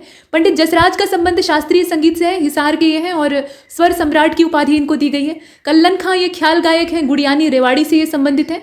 और लोकगीत के गायक हैं पंडित लक्ष्मी चंद्र और रागनी गायक भी इनको कहा जाता है। ठीक है, अब यहाँ पर आप देखें प्रमुख संगी और उनकी रचनाएं। तो इसमें आप देखें और यहाँ थोड़ा सा करेक्शन कर लीजिएगा, ये हरियाणा के प्रमुख संगीतकार हैं और उनकी प्रसिद्ध रचनाएं हैं। ठीक है, तो इधर हम संगीतकारों के नाम देख रहे हैं और इधर हम देख रहे हैं उनकी रचनाओं के नाम। तो पहले संगीतकार का नाम है समरूप चंद्र। ठीक है, और इनकी जो रचना है उसमें शरण दे है, तरन सेन है, पद्मावत है, महाभारत है, वन पर्व, चीर पर्व, उत्तानपात, जानी चोर और जमाल गबरू ये इनकी रचनाएं हैं। अली बख्श खां की रचनाएं राजा नल का बगदाव है। इसके अलावा नल का छड़ाव है, फिसाना है, अजवाइज है। इसके अलावा पद्मावत, कृष्णलीला, निहाल दे, चंद्रवल, गुलबाकवली इसको कहा जाता है। इसके अलावा महाराजा शिवदान सिंह का 12 मासा और अलवर का सिफतनामा ये सब है। अहमद बख्श को देखें तो थानेश्वर की रामायण इसमें मतलब इनके द्वारा लिखा गया है। जयमल पत्ता, इसके अलावा गुगा चौहान, सूरत, चंद्रकिरण, निहाल दे, चंद्रवल, गुलाब कावली, कृष्णलीला और कंसलीला ये सब आप देख रहे हैं। बंसीलाल का देखें तो गुरु गोगा, इसके अलावा गोपीचंद, राजा गोपीचंद, राजा नल, सरवर नीर, ध्रुव भक्त ये सब इनकी रचनाएं हैं। बालक राम की रचनाएं पूर्ण भक्त है। इसके अलावा आप देखें इसमें राजा भोज है, राजा गोपीचंद है, शीलांदे है, कुंजड़ी है और रामायण है। दीपचंद में सोरठ मतलब दीपचंद की रचनाएं जो है उसमें सोरठ, शरण दे, राजा भोज, नल दमयंती, गोपीचंद, महाराजा हरिश्चंद्र, इसके अलावा उत्तानपात, जानी चोर ये सब है। पंडित शंकरलाल का पद्मिनी, भूरा बादल, प्रहलाद ये रचनाएं हैं। गोवर्धन सारस्वत का अगर आप देखें तो महाभारत है, कृष्णलीला है, जसवंत सिंह है, ढुल्ले है। हरदेव का अगर आप देखें तो हीर राजा है, जानी चोर है, चंद्रकिरण राहे है। कृष्ण गोस्वामी का अगर देखा जाए तो इसमें दिलावर, बुधामल, बिश्ना और गुलाब कवली है, ये आप देख रहे हैं। पंडित लखीम चंद का देखिए, शकुंतला, राजा भोज, गोपीचंद, भरथरी, हरिश्चंद्र, इसके अलावा द्रौपदी, चीरहरण, कीचट, विराट, सत्यवान, सावित्री, नल दमयंती, उर्वा, अनिरुद्ध, ये सब रचनाएं। इसके अतिरिक्त आप देखें बाजे भगत, तो बाजे भगत की रचना में चंद्रकिरण है, जमाल है और जानी चोर है। रामकिरण व्यास को आप देखें तो रामकिशन व्यास या रामकिरण व्यास, इनकी जो रचना है इसमें शरण दे नाई, इसके अलावा नल दमयंती ये कहानी है, मतलब काव्यात्मक रचनाएं हैं। और इसके अतिरिक्त गोपीचंद, रूपकला, जादूखोरी, हीरामल, जमाल, ये सब है। धनपत सिंह की रचना में सांगलीलो है, चमन है, बणदेवी है, पूरनमल है और जानी चोर है। पंडित नेताराम और रामलाल की रचनाओं में सीला सेठानी है, गोपीचंद है, सीला और पूरन भगत, ये रचनाएं। किशन लाल भाट की रचनाओं में नौटंकी, हीर राझा, लैला मजनू, ये सब है। मांगे राम की रचनाओं में कृष्ण जन्म है, ध्रुव भक्त है, नवरत्न है, दुष्यंत, शकुंतला है। बाजे भगत है, चंद्रकिरण, बाजे भगत की रचनाओं में चंद्रकिरण, जमाल और जानी चोर है। ये सब रचनाओं के नाम है, मतलब इस साइड में आप संगीतकारों के नाम और इधर उनकी जो रचनाएं हैं, प्रसिद्ध रचनाएं हैं, उनके नाम देख रहे हैं। हरियाणा के प्रमुख पर्व और त्योहारों को देख लेते हैं। तो हिंदू धर्म से संबंधित जो त्योहार है उसमें मकर संक्रांति, बसंत पंचमी, महाशिवरात्रि, होली, रामनवमी, दशहरा, दीपावली, नागपंचमी, रक्षाबंधन, गणेश चतुर्थी, कृष्ण जन्माष्टमी, भैया दूज, गोवर्धन पूजा, मतलब जो जितने भी हिंदू त्योहार हैं वो सब मनाए जाते हैं। कार्तिक पूर्णिमा है, तीज है, अनंत चतुर्दशी है, देवोत्थानी एकादशी है। ठीक है, अभी रविवार जो पड़ेगा उस दिन देवशयनी एकादशी यानी 10 जुलाई को, और देवोत्थानी एकादशी जो है वो कार्तिक मास में आती है, मतलब इसे आप देख रहे हैं। इसके बाद आप देखें दुर्गा अष्टमी है, अहोई अष्टमी है, पितृ विसर्जन, अमावस्या होती है, गणगौर ये पार्वती पूजा होती है, धड़ल्या और नवरात्रि, दुर्गा पूजा, नवान्न होता है, नवान्न को निवान भी कहा जाता है, मतलब फसल पकने के बाद जब नया अन्न आता है तो उसको पकाकर पहले देवता को भेंट चढ़ाया जाता है, तो वो उत्सव है। इसके बाद करवा चौथ, अहोई, माता गोपाष्टमी जो है, देवोठनी 11 मनाई जाती है, वही देवोत्थनी एकादशी, कार्तिक स्नान, संकटा चौथ और शीतला सप्तमी जिसे कि सीली सातम कहा जाता है, और जेठुड़े, दुर्गा व्रत, बासरी पर्व, निर्जला एकादशी, श्राद्ध, ये सब जो है ये हिंदू त्यौहार है। मुस्लिम त्योहारों में भी आप जानते ही हैं वही जो प्रसिद्ध त्यौहार है, जैसे कि रमजान, ईद उल जुहा यानी बकरीद जो कि रविवार को है। इसके बाद मुहर्रम, ईद उल फितर, 12 वफात, शब बारात इत्यादि। ईसाइयों में नव वर्ष यानी 1 जनवरी की तारीख, गुड फ्राइडे, ईस्टर, हैलोवीन और क्रिसमस, ये सब है। बौद्धों में बुद्ध पूर्णिमा है, सिखों में बैसाखी, लोहड़ी, करवा चौथ, गुरु नानक जयंती, गुरु गोविंद सिंह की जयंती, अर्जुन देव का बलिदान दिवस, ये सब मनाया जाता है। महावीर जयंती, क्षमावाणी पर्व, ये सब जैनों का त्यौहार है, तो ये सब यहाँ मनाए जाते हैं। अब हरियाणा के विश्वविद्यालय और विश्वविद्यालय स्तरीय जो संस्थान है उनकी लिस्ट दी हुई है, इन्हें देख लेते हैं। तो इसमें आप देखिए Pandit Bhagwat Dayal Sharma university and health science, ये आपका रोहतक में है। पंडित दयानंद विश्वविद्यालय, ये रोहतक में है। पंडित बीडी शर्मा स्वास्थ्य विज्ञान विश्वविद्यालय, ये भी रोहतक में है। Indian institute of management IIM Rohtak, ये है ही है। इसके अलावा भगत फूल सिंह महिला विश्वविद्यालय, खानपुर कला, सोनीपत में है। दीनबंधु छोटूराम विज्ञान प्रौद्योगिकी विश्वविद्यालय, ये आपका मुरथल, सोनीपत में है। कुरुक्षेत्र विश्वविद्यालय, ये कुरुक्षेत्र में है।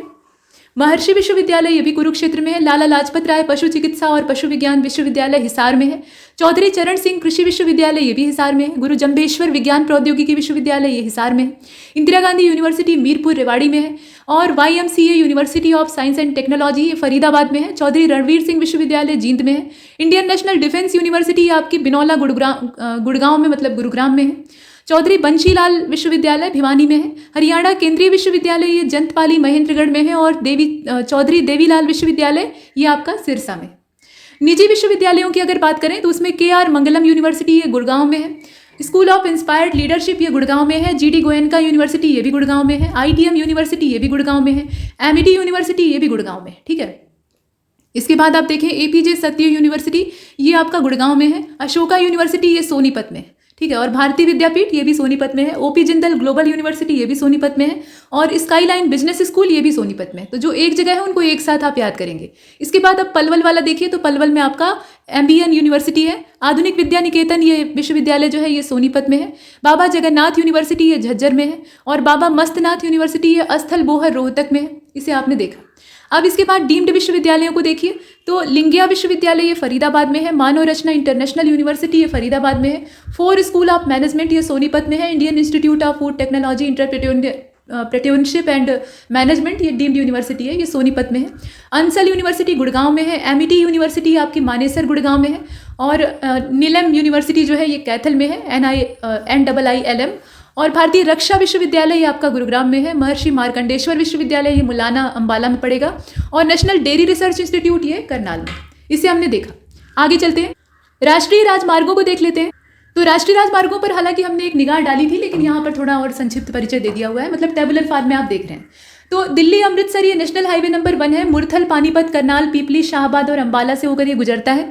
Delhi Kolkata national highway number 2 जो है ये फरीदाबाद, बल्लभगढ़, पलवल और होडल से होकर गुजरता है। दिल्ली मुंबई ये रेवाड़ी से होकर गुजरता है, मतलब गुरुग्राम और बावल को ये छूता है। नेशनल हाईवे नंबर 8 है, इसे ध्यान दीजिएगा। दिल्ली फिरोजपुर ये नेशनल हाईवे नंबर 10 है। बहादुरगढ़, रोहतक, महम, झांसी, इसके अलावा हिसार है, फतेहाबाद, सिरसा, मंडी, डबवाली यहाँ से होकर गुजरता है।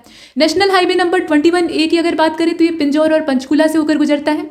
अंबाला शिवकिला ये नेशनल हाईवे नंबर 22 है, कालका और पंचकुला से होकर गुजरता है। अंबाला पाली ये नेशनल हाईवे नंबर 65 है, अंबाला से होकर गुजरता है। रोहतक पानीपत ये नेशनल हाईवे नंबर 71 है, मतलब 71A है, रोहतक और पानीपत से होकर गुजरता है।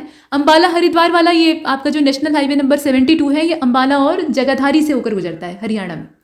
आगे बढ़ते हैं, यहाँ देखिए कुछ खिलाड़ियों के नाम दिए हैं जो कि अलग अलग खेलों से संबंधित हैं और हरियाणा खिलाड़ियों की भूमि है, आप जानते ही हैं।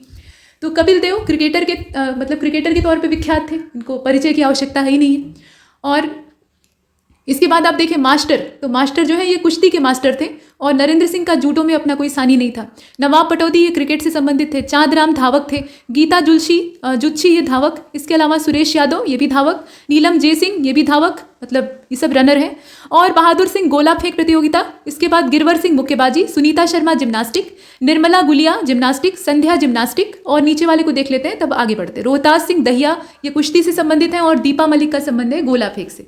अब इधर साइड वाला देख लेते हैं। मास्टर तक हमने देखा था कुश्ती के ये माहिर खिलाड़ी हैं। इसके अलावा चंदगी राम ये कुश्ती से संबंधित। कृष्ण गोदारा ये भी कुश्ती से संबंधित। बजरंग पुनिया संगवान कुश्ती से इनका संबंध है। सीमा अंतिल का संबंध निशानेबाजी से है। ओम प्रकाश नरवाल का संबंध कुश्ती से है। तेजबीर सिंह का संबंध कुश्ती से है। सतीश कुमार का संबंध जूडो से है।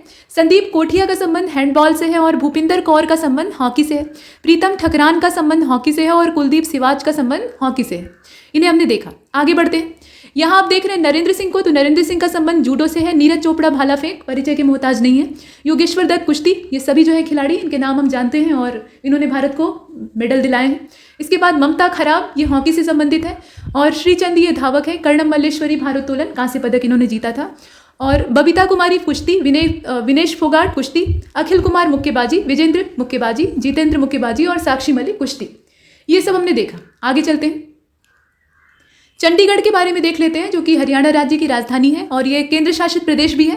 स्थापना की तिथि है 1 नवंबर 1966 और हरियाणा और पंजाब की ये संयुक्त राजधानी है। क्षेत्रफल इसका कुल मिलाकर 114 स्क्वायर किलोमीटर है और यहाँ कुल मिलाकर 5,80,663 पुरुष हैं, जबकि 4,74,787 महिलाएं हैं।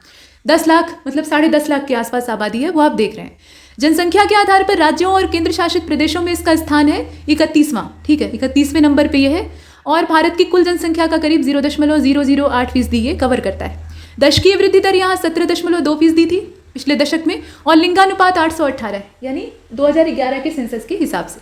आगे बढ़ते हैं, यहाँ आप देखें इसका जनसंख्या घनत्व करीब 9,258 प्रति वर्ग किलोमीटर, मतलब इतने जो व्यक्ति हैं वो 1 वर्ग किलोमीटर में है, तो बहुत सघन आबादी है। ग्रामीण जनसंख्या 2011 के सेंसस के हिसाब से 28,991 है, जबकि नगरीय आबादी यहाँ पे अच्छी खासी है 10,26,459। नगरीय जनसंख्या का प्रतिशत 97 है, मतलब 97.25 है और नगर पालिकाओं की संख्या में एक ही नगर पालिका है, जबकि उपमंडल यहाँ पर 3 है। लोकसभा सदस्यों की संख्या 1 है और लिंगानुपात 1000 पुरुषों पर 818 महिलाओं वाला है ही है, आपने देखा था। साक्षरता दर ठीक ठाक है, 86% है। और हरियाणा और पंजाब उच्च न्यायालय चंडीगढ़ की स्थापना ये 1966 में हुई थी। चंडीगढ़ के वास्तुकार का नाम कार्बुजियर था, जो कि एक फ्रांसीसी आर्किटेक्ट था। इसे आपने देखा, इसे ली कार्बुजियर कहा जाता था। इसके बाद विश्वविद्यालय, इसमें पंजाब विश्वविद्यालय Chandigarh, post graduate institute of medical education and research Chandigarh, ये दोनों यहाँ पे स्थित है। पर्यटक स्थल की बात कर लेते हैं तो रॉक गार्डन यहाँ पे है और रोज गार्डन है, सुखना लेक है यहाँ पे, संग्रहालय तथा कला दीर्घा है, नगर संग्रहालय है, टावर ऑफ शैडो है, ज्यामिति पहाड़ी संग्रहालय है, इसके अलावा कलाग्राम है, लॉग हट नेपली फॉरेस्ट है, फिटनेस ट्रेल सेंटर प्लाजा है, इंटरनेशनल डॉल्स म्यूजियम और स्मृति उद्यान, नेशनल गैलरी ऑफ पोर्ट्रेट्स है, ये सब यहाँ पर स्थित है। चंडीगढ़ से संबंधित कुछ इंपॉर्टेंट फैक्ट यहाँ दिए हैं जिन्हें कि देख लेते हैं। तो इसमें आप देखें कि चंडीगढ़ का शासन प्रशासक के द्वारा चलाया जाता है और पंजाब का ही जो प्रशासक यानी गवर्नर है वो यहाँ का गवर्नर होता है। चंडीगढ़ हरियाणा और पंजाब दोनों ही प्रदेशों की राजधानी है और शिल्पकला के वैभव से संपन्न ये प्रदेश है, मतलब केंद्र शासित प्रदेश है, वेल मैनेज्ड है। फ्रांसीसी वास्तुशिल्पी के द्वारा ये निर्मित, मतलब इसकी जो नगर योजना है वो तैयार की गई थी और उसका ये शानदार उदाहरण है। चंडीगढ़ और आसपास के क्षेत्रों को 1 नवंबर 1966 को केंद्र शासित प्रदेश बनाया गया था।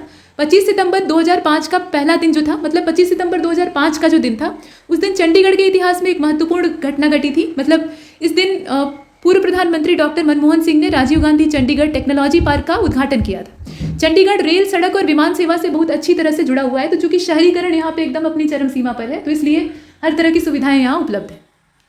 और चंडीगढ़ में कोई नेशनल पार्क नहीं, लेकिन यहाँ पर 1986 में स्थापित सुखना झील वन्यजीव अभ्यारण्य है, जो कि 25.42 स्क्वायर किलोमीटर में फैला है। इसके अलावा 1998 में स्थापित जो सिटी बर्ड वन्यजीव अभ्यारण्य है, करीब 0.3 स्क्वायर किलोमीटर में, वो भी यहाँ पर स्थित है।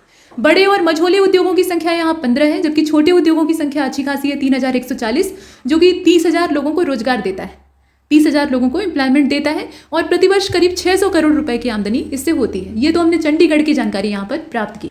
अब हरियाणा राज्य के लोक नृत्य देख लेते हैं एक बार। ये पूछा जाता है लोक नृत्य के बारे में, तो रतवाई नृत्य ये लोक नृत्य है और ये हरियाणा राज्य का जो मेवाती क्षेत्र है वहाँ पे किया जाता है। वर्षा ऋतु में होता है, स्त्री पुरुष मिलकर इसको करते हैं। गुगा नृत्य जो है ये भाद्रपद महीने में, जो भादो महीना होता है उसमें गोगा नवमी पड़ती है, उस दिन मनाया जाता है, मतलब किया जाता है। और बागड़ वाले के नाम से भी इसको जाना जाता है, इस नृत्य को। डफ नृत्य जो है ये बसंत ऋतु के आगमन पर किया जाता है और ढोल के साथ ये डांस होता है, डफली जिसको कहा जाता है। इसमें श्रृंगार और वीर रस का मिला जुला समागम हमें दिखाई देता है। और 1969 में इसको गणतंत्र दिवस की जो परेड और झांकी वाला कार्यक्रम होता है उसमें भी शामिल किया गया था। डमरू नृत्य ये पुरुषों के द्वारा किया जाने वाला हरियाणा का प्रसिद्ध नृत्य है। इसके अलावा तीज का नृत्य आप देख रहे हैं, ये सावन के महीने में तीज के त्यौहार पर किया जाता है। छड़ी नृत्य ये पुरुषों द्वारा होता है भादो महीने में गूगा पीर की पूजा के बाद। छड़ी नृत्य ये एक आयोजन इसका होता है नवजात शिशु के जन्म के 6वें दिन, और ये छठी नृत्य है असल में। यहाँ पर आप देखें ये छड़ी नृत्य है जो कि पुरुषों के द्वारा भादो के महीने में नौमी तिथि के दिन, जो गूगा नौमी होती है उस दिन किया जाता है, पूजा के बाद वो करते हैं। और जो छठी नृत्य है ये जो बच्चे पैदा होते हैं उनके जन्म के 6वें दिन जो समारोह आयोजित किया जाता है उस दिन महिलाओं के द्वारा किया जाता है और प्रायः लड़कों के जन्म पे किया जाता है। ठीक, और हरियाणा राज्य बल्कि पूरा जो क्षेत्र था इसकी मानसिकता पहले पुरुष प्रधान ही ज़्यादा थी, अभी भी है, लेकिन काफ़ी हद तक परिवर्तन आया है, तो इससे लिंगानुपात सुधरा है। ठीक है, तो उसमें लड़के के ही जन्म पे इसको किया जाता था, लेकिन अब क्या है कि लड़की के जन्म पे भी किया जाता है। मंजीरा नृत्य मंजीरा और ढोल के साथ होता है और नक्कारे यानी नगाड़े भी इसमें होते हैं बड़े बड़े, मेवात में ये किया जाता है। गणगौर नृत्य ये हिसार का प्रसिद्ध नृत्य है, पार्वती जी के सम्मान में इसको किया जाता है। घोड़ा नृत्य ये मुख्य रूप से शादी और जितने भी शुभ अवसर होते हैं उस पर पुरुषों द्वारा किया जाता है, घोड़े की वेशभूषा बनाकर वो कूदते फांदते हैं। और फाग नृत्य जो है ये फागुन के महीने में होली के 10-12 दिन पहले किया जाता है, पुरुष स्त्रियां दोनों ही इसमें भाग लेते हैं। घूमर नृत्य ये पंजाबी जो मतलब हरियाणा का जो पश्चिमी हिस्सा है वहाँ ज़्यादा लोकप्रिय है, पंजाब से सटे क्षेत्रों में भी ज़्यादा है।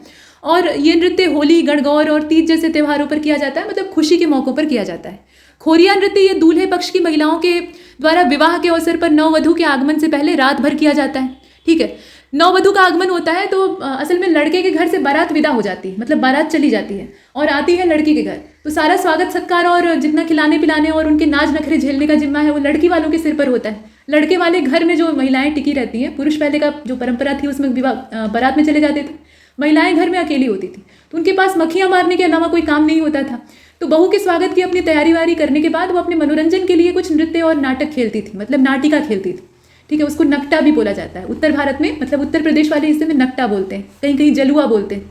तो खटिया के पैर का जो पाया होता है, मतलब लकड़ी होती है, उससे एक गुड्डा बनाते थे और नाटक करते थे कि पुत्र का जन्म हुआ है, मतलब जो दूल्हा ब्याहने के लिए गया हुआ है उसी के जन्म के अवसर पे जैसा उत्सव हुआ था उसी का आयोजन करके नाचती गाती हैं मनोरंजन के उद्देश्य से। तो वही चीज़ है खोरिया। इसके बाद आप देखें धमाल नृत्य, तो धमाल नृत्य गुड़गांव क्षेत्र में प्रसिद्ध है और ये महाभारत के समय इसकी उत्पत्ति हुई थी ऐसा कहा जाता है। पुरुषों के द्वारा इसको किया जाता है। मतलब क्या है कि जब महाभारत का युद्ध चल रहा था तो जो पक्ष जीतता था वो अपना नृत्य में डूब जाता था, मतलब नाचने लगता था। ऐसा लगता था कि अभी कौरवों की सेना जीत रही है, अभी पांडव जीत रहे हैं। तो ऐसे में जो पक्ष जीतता हुआ महसूस होता था वो इस तरह का उत्साह नृत्य वहाँ के सैनिक करने लगते थे। तो ये धमाल नृत्य वहीं से निकल कर आया है। इसके बाद झूमर नृत्य को देखें, ये आभूषण होता है एक झूमर, उसी के नाम पर इसका नाम रखा गया है। आभूषण इसमें वो कंपलसरी होता है पहनना। इसके बाद सांग नृत्य हरियाणा का एक पारंपरिक नृत्य है और सही मायनों में अपनी संस्कृति को प्रदर्शित करता है। बीन बांसुरी ये जो नृत्य है ये पूरे हरियाणा में एक विशेष वाद्य नृत्य है और बांगर क्षेत्र में ये स्पेशली किया जाता है। खेड़ा नृत्य बुजुर्ग की मृत्यु के समय किया जाने वाला एक नृत्य है जो कि जींद, नरवाना, कैथल, करनाल और बांगड़ क्षेत्रों में काफ़ी ज़्यादा प्रचलित है। बुजुर्ग की मृत्यु पर नाचेंगे क्यों, खुशी मनाएंगे? नहीं, ये तब किया जाता है जब कोई बहुत वयोवृद्ध आदमी जो कि बहुत समय से बिस्तर पर धराशायी है और उठने में सक्षम नहीं था और वो मुक्ति उसको मिल गई, मतलब उसके लिए मरना एक तरह से अच्छा ही माना जा सकता है। वैसे तो मृत्यु किसी की भी अच्छी नहीं होती, लेकिन अगर कोई मरने से भी बदतर जिंदगी जी रहा है तो अगर वो मृत्यु को प्राप्त होता है तो ये उसके लिए आराम और सुकून का विषय है, तो उस मौके पर किया जाता है। और अपने मैदानी इलाकों में आप देखते हैं कि इस तरह से किसी भी बुजुर्ग जो काफ़ी लंबी आयु के रहते हैं और काफ़ी समय बाद उन्हें मुक्ति मिलती है या उनके प्राण निकलते हैं, तो इस अवसर पे बाजे इत्यादि बजाए जाते हैं ताकि उनकी आत्मा सुखपूर्वक ऊपर जा सके। ये मान्यताएं हैं, मतलब ऐसा कुछ यहाँ पर सब परंपरा का हिस्सा है। तो वैसा ही है ये खेड़ा नृत्य। होली नृत्य जो है ये होली से 2 सप्ताह पहले किया जाता है रात के समय में, और लूर नृत्य जो है ये बांगर क्षेत्र जो है वहाँ का, हरियाणा का, वहाँ पे होली के मौके पर लड़कियाँ करती हैं। अब हरियाणा के पूर्व मुख्यमंत्री और वर्तमान मुख्यमंत्री तक एक नज़र डाल लेते हैं, थोड़ी सी राज्य व्यवस्था का परिचय प्राप्त कर लेते हैं जितना आवश्यक है। मुख्यमंत्री का नाम दिया है, कार्यकाल दिया है, कुल 22 यहाँ पर जो मुख्यमंत्री हैं वो आपको दिख रहे हैं। भगवत दयाल शर्मा ये पहले मुख्यमंत्री थे और इनका जो कार्यकाल है वो नवंबर 1966 से शुरू होकर मार्च 1967 तक रहता है, 23 मार्च तक। उसके बाद राव वीरेंद्र सिंह का समय शुरू होता है मार्च 1967 से और ये नवंबर 1967 तक, 20 नवंबर 1967 तक बने रहते हैं। इसके बाद लग जाता है प्रेसिडेंट रूल यानी राष्ट्रपति शासन, और ये चलता है नवंबर 1967 से लेकर मई 1968 तक, 21 मई 1968 तक। 21 मई 1968 से लेकर 30 नवंबर 1975 तक बंशीलाल जी मुख्यमंत्री रहते हैं। उसके बाद बनारसी दास गुप्ता जी आते हैं जो कि 1975 से लेकर 77 तक रहते हैं।